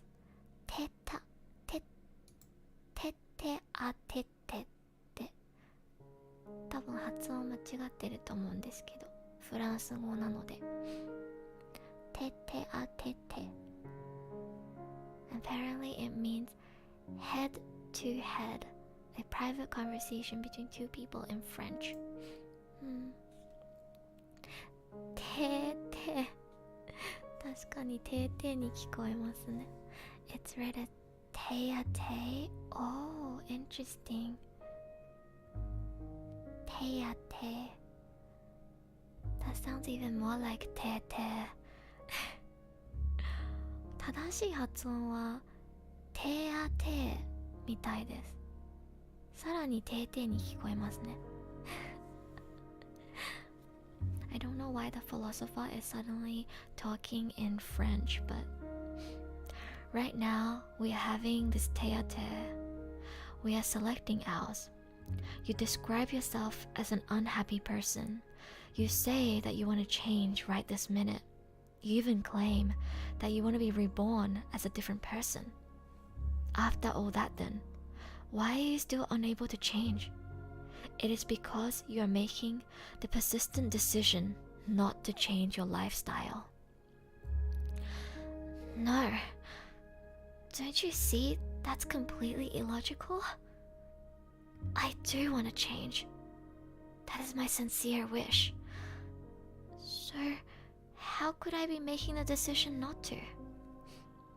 Though there are some small inconveniences and limitations, you probably think that the lifestyle you have now is the most practical one, and that it's just easier to leave things as they are. If you stay just like this, Experience enables you to respond properly to events as they occur, while guessing the results of one's actions.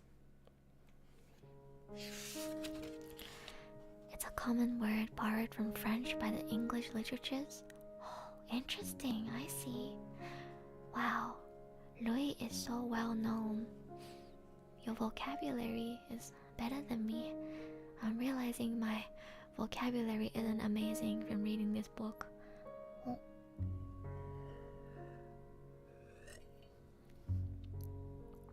お水飲んでます。もう本を読んじゃいますと、本を読むと普段本読んでないところがちょっとバレますね。You can kind of tell that I don't read very often because I don't have the best vocabulary, but I'm trying my best. We're very close to getting to the second night. Reading increases vocabulary. Yeah, I've learned so much already from this book. Alright, let's keep going. You could say it's like driving your old familiar car. It might rattle a bit, but one can take that into account and maneuver easily. On the other hand, if one chooses a new lifestyle, no one can predict what might happen to the new self or have any idea how to deal with events as they arise. It will be hard to see ahead to the future, and life will be filled with anxiety. A more painful and unhappy life might lie ahead. Simply put, people have various complaints about things, but it's easier and more secure to be just the way one is. One wants to change, but changing is scary. When we try to change our lifestyles, we put our great courage to the test. There is the anxiety generated by changing and the disappointment attendant to not changing. I am sure you have selected the latter. Wait, just now you used the word courage. Yes, Elderian psychology is a psychology of courage. Your unhappiness cannot be blamed on your past or your environment, and it isn't that you lack competence. You just lack courage. One might say you are lacking in the courage to be happy. Interesting. Don't worry, we're liking it. Thank you, Hyperion. I'm glad you are enjoying it. I just like reading when I was younger. You're doing well yourself. Thank you, Dewey. I can definitely tell that you read more books than me. I was never someone who read books a lot, but I do appreciate psychology and self-help books a lot because I struggle with mental health quite a bit, and every single time I feel discouraged or because I have a lot of dreams and goals that I want to achieve that are a little bit different from, I guess, the more conventional ones. Like, you know, I want to be a professional voice actor in Japan. That's my dream. That's something that is not very easy to achieve. Not saying that, you know, other things are easier to achieve, but I would say that for a foreigner to become a professional voice actor in Japan is like the same as maybe wanting to become an astronaut. It's very, very difficult, and sometimes I lose the confidence that I can keep pursuing what I want to do in life. and reading books like this kind of helped me refresh my mindset and keep following the path that I believe in and get the courage to, I guess, stand up and believe in myself and keep pursuing what I want to do. So I quite enjoy books like this. I hope you guys have been able to find something valuable in this book as well. This is so relaxing. Need this on a Sunday. It is Sunday for America, I believe. It's a Sunday for the NA time zone, but it's Monday for me now. I think next time I do a reading ASMR, I might do it on a Sunday in my time zone, so that it's Saturday for America and it's the weekends for everyone. I'm glad you're finding it relaxing, Big Rice Piano. I really like your piano streams as well. They're very relaxing. Alright, I think the next part is the last part before we finish the first night. Let me have a look. The next part is the last part before we move on to the second night. I think I'll do the second night next stream. So, one more part. You're closer to that dream than ever. To be honest, it may be unconventional, but dreams are supposed to be like that. Yeah. Dreams are usually something that feels so out of reach. And I know a lot of people, I've seen a lot of people give up on their dreams because they simply don't have the courage, or they wanna I guess stick with what's more easy. They wanna stick with what's more definite. And to be honest, I'm not a very strong person.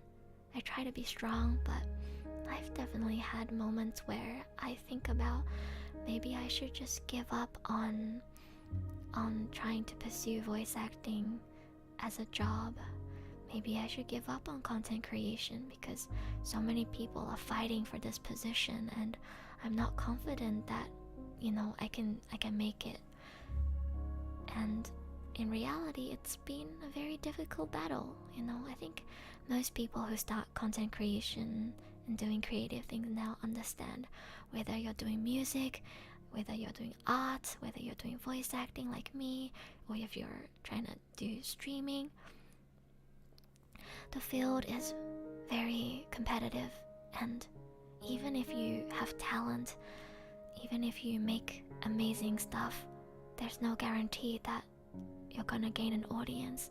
You're battling with the algorithm every day.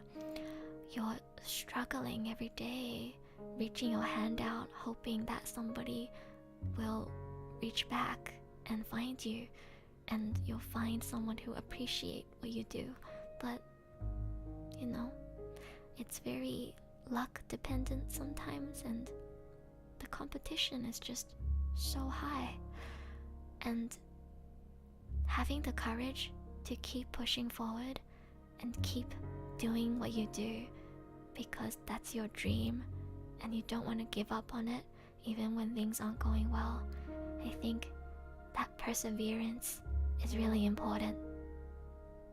So, anyone in chat right now who has a dream, you have a dream job or you have something that you want to achieve and you're currently pursuing it,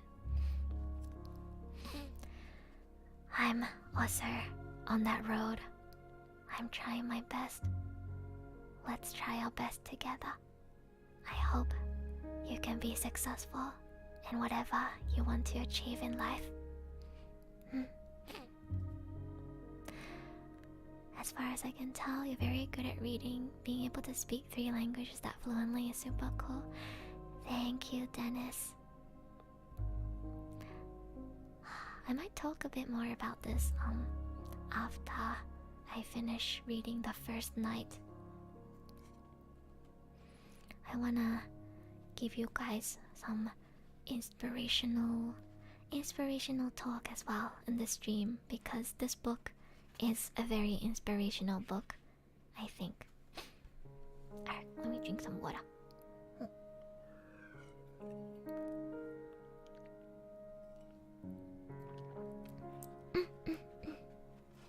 Okay. Your life is decided here and now. The courage to be happy, huh? Do you need further explanation? No, hold on. This is getting confusing. First, you tell me that the world is a simple place, that it only seems complicated because of me, and that my subjective view is making it that way. And also that life just seems complicated because I make it complicated, all of which is what makes it difficult for me to live happily. Then you say that one should take the stance of teleology as opposed to Freudian etiology, that one must not search for causes in one's past, that they should deny trauma. You say that people act to achieve some goal or other instead of being creatures who are driven by causes in their past, right? Yes. Furthermore, as the major premise of teleology, you say that people can change, that people are always selecting their own lifestyles. That is correct. So, I'm unable to change because I myself keep repeatedly making the decision to not change. I don't have enough courage to choose a new lifestyle. In other words, I do not have enough courage to be happy, and that's why I'm unhappy. Have I got anything wrong? No, you haven't. Okay, in that case, my question is, what are the real measures I should take? What should I do in order to change my life? You haven't explained all that yet. You are right. What you should do is make a decision to stop your current lifestyle. For instance, earlier you said, if only I could be someone like Y, I'd be happy. As long as you live that way, in the realm of the possibility of, if only such and such were the case, you will never be able to change. Because saying, if only I could be like Y, is an excuse to yourself for not changing. An excuse to not change? Yes, I have a young friend who dreams of becoming a novelist, but who never seems to be able to complete his work. According to him, his job keeps him too busy, and he can never find enough time to write novels, and that's why he can't complete work and enter it for writing awards. But is that the real reason? No. It's actually that he wants to leave the possibility of, I can do it if I try open, by not committing to anything. He doesn't want to expose his work to criticism, and he certainly doesn't want to face the reality that he might produce an inferior piece of writing and face rejection. He wants to live outside that realm of possibilities, where he can say that he could do it if only he had the time, or that he could write it if he had just the proper environment, and that he does have the talent for it.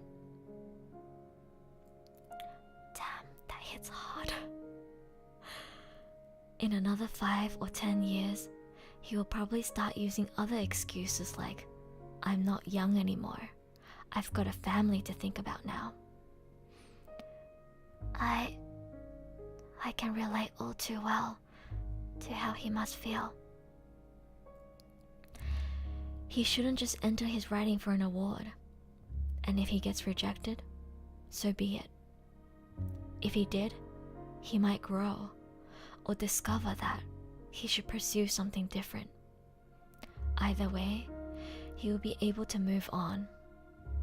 That is what changing your current lifestyle is about. He won't get anywhere by not submitting anything. But maybe his dreams will be shattered.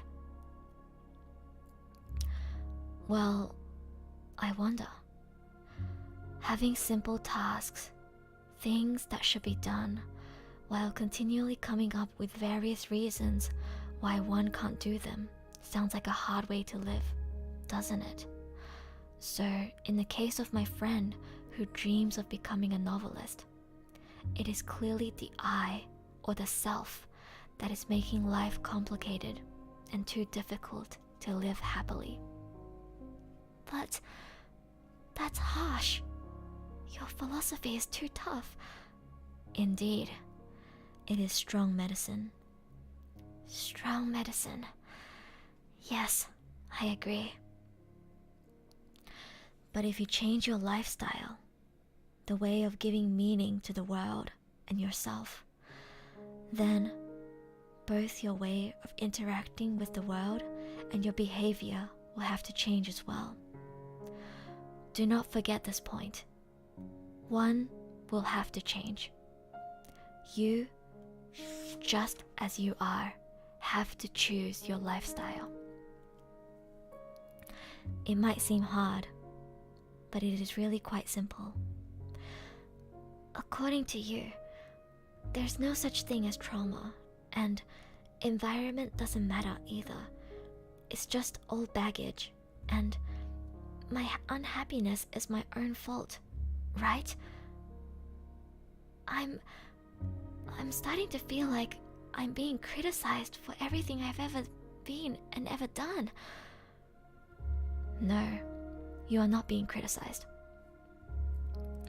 Rather, as Adler's teleology tells us, no matter what has occurred in your life up to this point, it should have no bearing at all on how you live from now on. That you, living the here and now, are the one who determines your own life.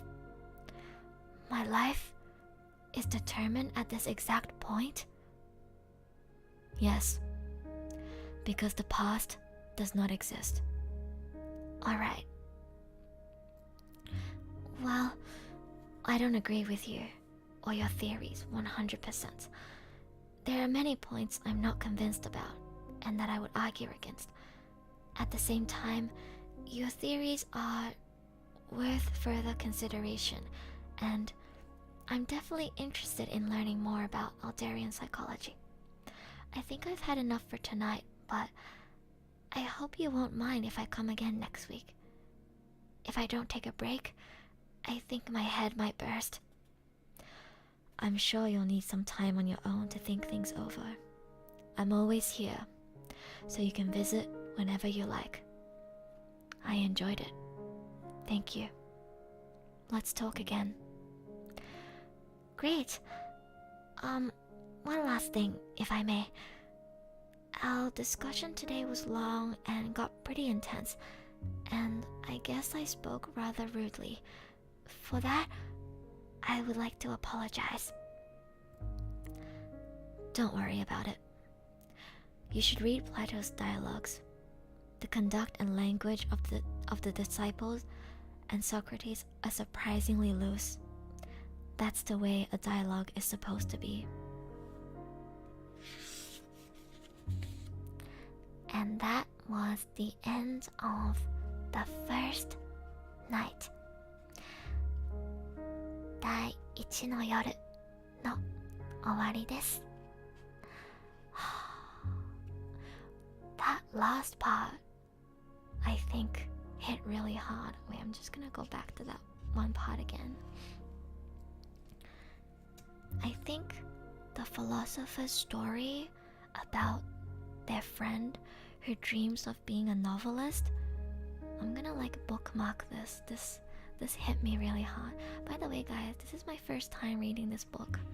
I've never read it before. I bought it on Christmas Day because my auntie and uncle gave me a gift card for the bookshop. So I bought it for Christmas, and I chose this book because one of my favorite voice actors, Kazuyuki-san, recommended it, and he also did a live reading for it as well. So I chose this book, and I must say, this book is exactly my cup of tea. It's exactly the type of book that I actually enjoy reading. It was quite tough, the story. I think some of the philosopher's points hit pretty hard, in both a good way and a bad way. I feel like anybody else feel like it was kind of a reality check. I definitely feel like the philosopher was giving me a reality check. Especially this part where he says this friend of his who's a novelist, or who dreams of being a novelist, he always says his job keeps him too busy and he can never find enough time to write novels, and that's why he can't complete work and enter for writing awards. But is that the real reason? No, it's not. It's actually that he wants to leave the possibility of I can do it if I try open by not committing to anything. He doesn't want to expose his work to criticism, and he certainly doesn't want to face the reality that he might produce an inferior piece of writing and face rejection. He wants to live inside that realm of possibilities, where he can say that he could do it if only he had the time, that he could write if only he had the proper environment, and that he really has the talent for it, and that in 5 or 10 years he'll switch to using excuses like I'm not young anymore, or I've got a family to think about now. And I think so far in this first night, this is the part that hits me the hardest, because I know I've definitely used the same excuses. I know a lot of people in my life who have used the same excuses to, I guess, not work as hard as they could towards what they really want in life. I think this is something that a lot of people would relate to. It's real hard-hitting one, but if it hits, make sure to learn. Yeah, I think this is a bookmark for me. I'm gonna go look for my portable bookmarks and stick a little bookmark here. I'm gonna go back and reread this specific line from the philosopher. I think it's a really good reality check. Exposes how the novelist escapes from being rejected. Yeah, it's not even just escaping from rejection. It's I think he's escaping from the fear of his hard work going to waste. I think that's one of the reasons, or that's one of the things that holds a lot of people back from doing what they want to do.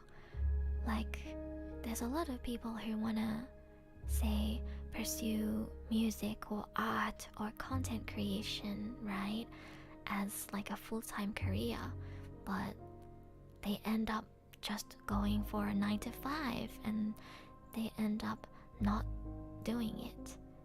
Why is that? Why don't they give it a try?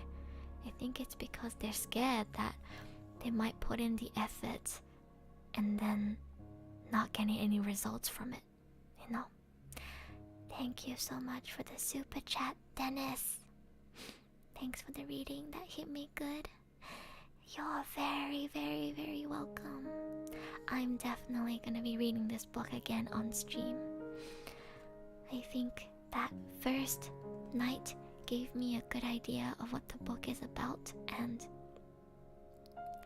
it's right up my alley. I think I might try to read the full book on stream.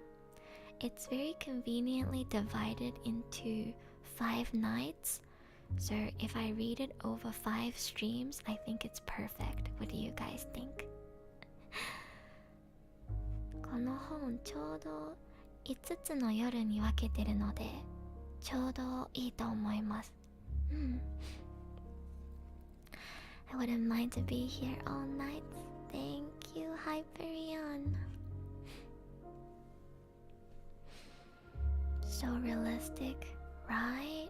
I think a lot of the philosopher's ideas in this book are really realistic and hard-hitting. It's like a slap in the face almost. I feel slapped in the face right now because for the past few days, I haven't really worked on making new videos because a part of me is scared that I'm gonna put in the effort to make a video and it's not going to ride the YouTube algorithm. It's gonna get like 200 views and then my effort is gonna go to waste. And that's I'm like the novelist in the story. It's Jang. Thank you so much for the super chat. Enjoy the story and you're reading so much. I'm glad. Thank you. I will try to plan all of my late night kind of ASMR streams for a weekend so that hopefully you guys can make it for the next parts of the story as well. If not, you can check out the VOD. How many nights are there in the book? 5 nights. So it's pretty. Let me check again. First night, second night. Yeah, there's 5 nights. The 5th night is a bit long, but all of the other nights are around the same length as what we just read. So I think it would be perfectly split into 5 streams. 初見でしたが、この配信を見に来れてよかったです。すごく嬉しいです、デニスさん。普段毎週2回から3回ぐらい配信してるので、また遊びに来てください。今日はね、英語の朗読だったのでずっと英語だったんですけど、普段はゲームとかしてる時に英語、日本語混ぜて話してるので、英語の勉強にもなったら嬉しいです。Just woke up to type this. I actually would come by all nights as well. Ooh, let's go. 5 nights at philosophy. Maybe I'll play 5 nights at Freddy someday. Look forward to the other nights. Yeah, I'm glad you guys seem to enjoy the story. I did have chat open in front of me the whole time, so I could see that we had 10 or more people remain in the stream the entire time. So I was like, oh, you guys are enjoying the story. Nice. I hope my reading was easy to follow. I tried to read at a kind of slow pace to make it more, digestible. And I did try to switch between a higher pitched voice and a lower pitched voice between the philosopher and the youth. Hopefully that was easy to follow along.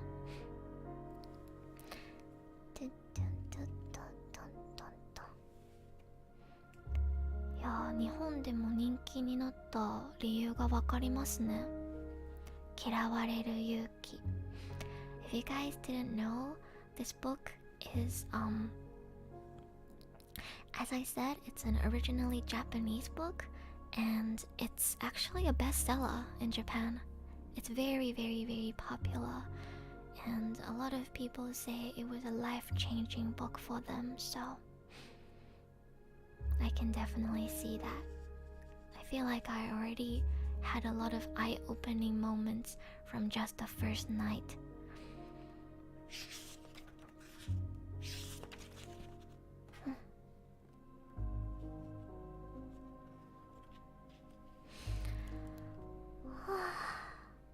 Okay, drink some water.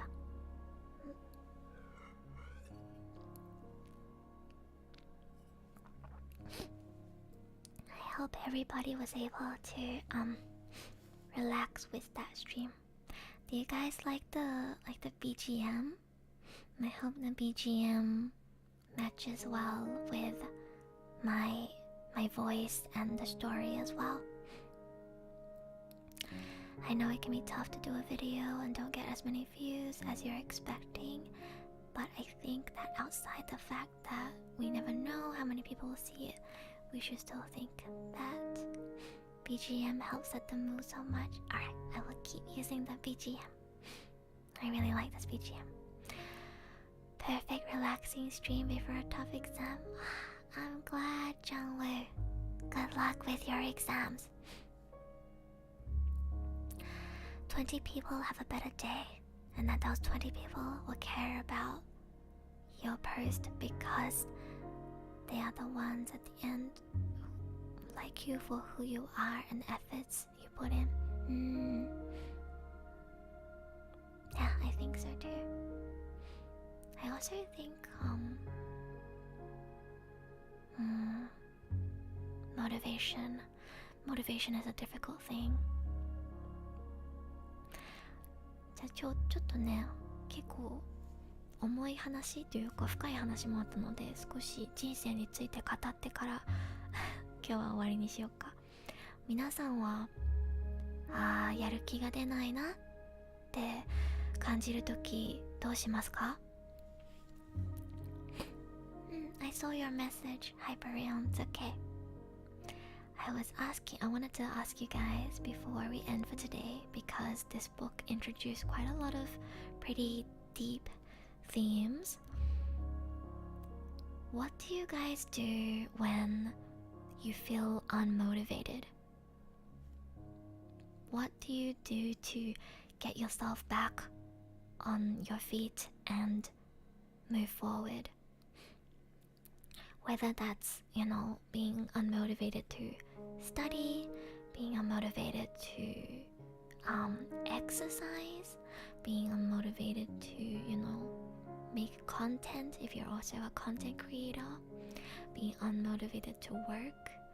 When you feel unmotivated because it feels like, everything's pointless, or I think what this book is trying to say is you don't have the courage to keep moving forward and keep doing stuff and committing to doing something because you want to cling onto the idea that I can do it if I try.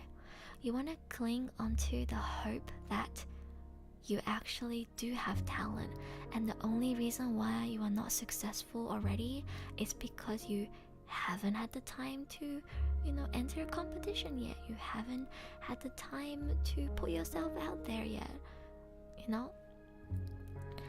It's you're scared of committing to doing something and continuously making an effort to do it because you're afraid that if you put in your all, if you do everything you can and you still don't succeed, because if you put in your all and you still don't succeed, then you feel hopeless, because it means you feel like you never had the talent or the ability to make the dream come true in the first place.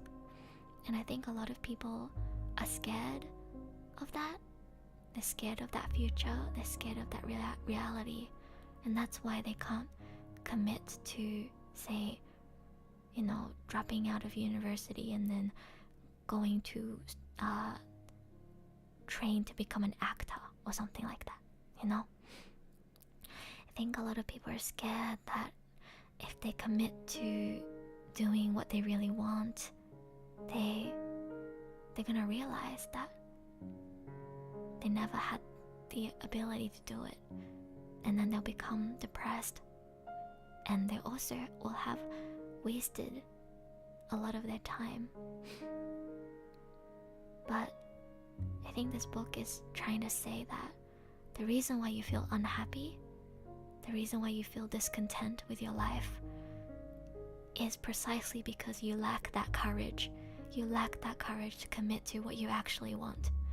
And until you find that courage, to really go for what you want in life and do what you want to do, even if it means you might face failure, even if it means you might end up working towards something for years and years and still not see results, even if it means you have to face criticism, even if it means you have to face the reality that you're not as good as you thought you were, you still have to commit to it. Otherwise, you'll never be able to achieve the kind of true happiness that you seek for. That's what I got out of that conversation between the philosopher and the youth. コンテンツを作るときにやる気が出ないとき、友達のコンテンツ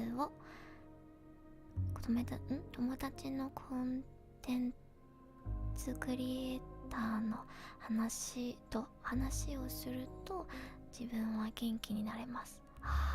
なるほどね。私そこがダメかもしれない。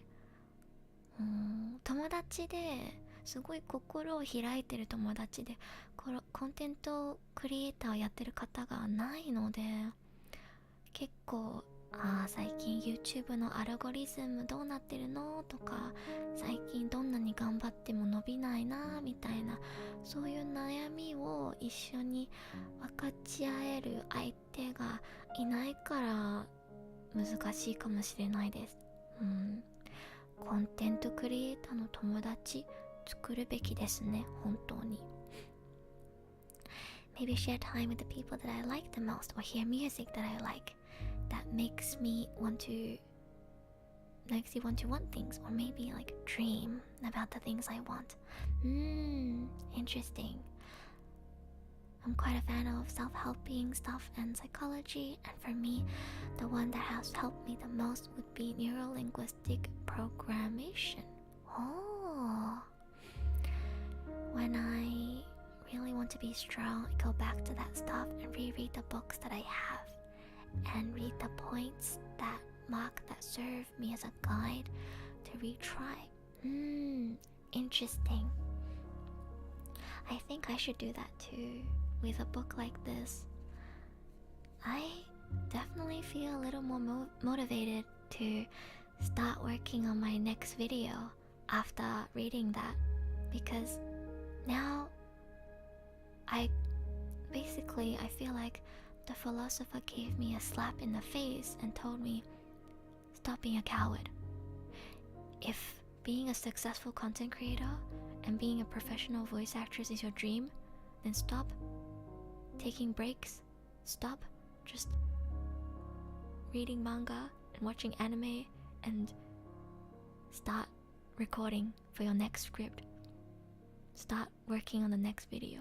If you don't start working on the next thing, you're never going to get the exposure that you want.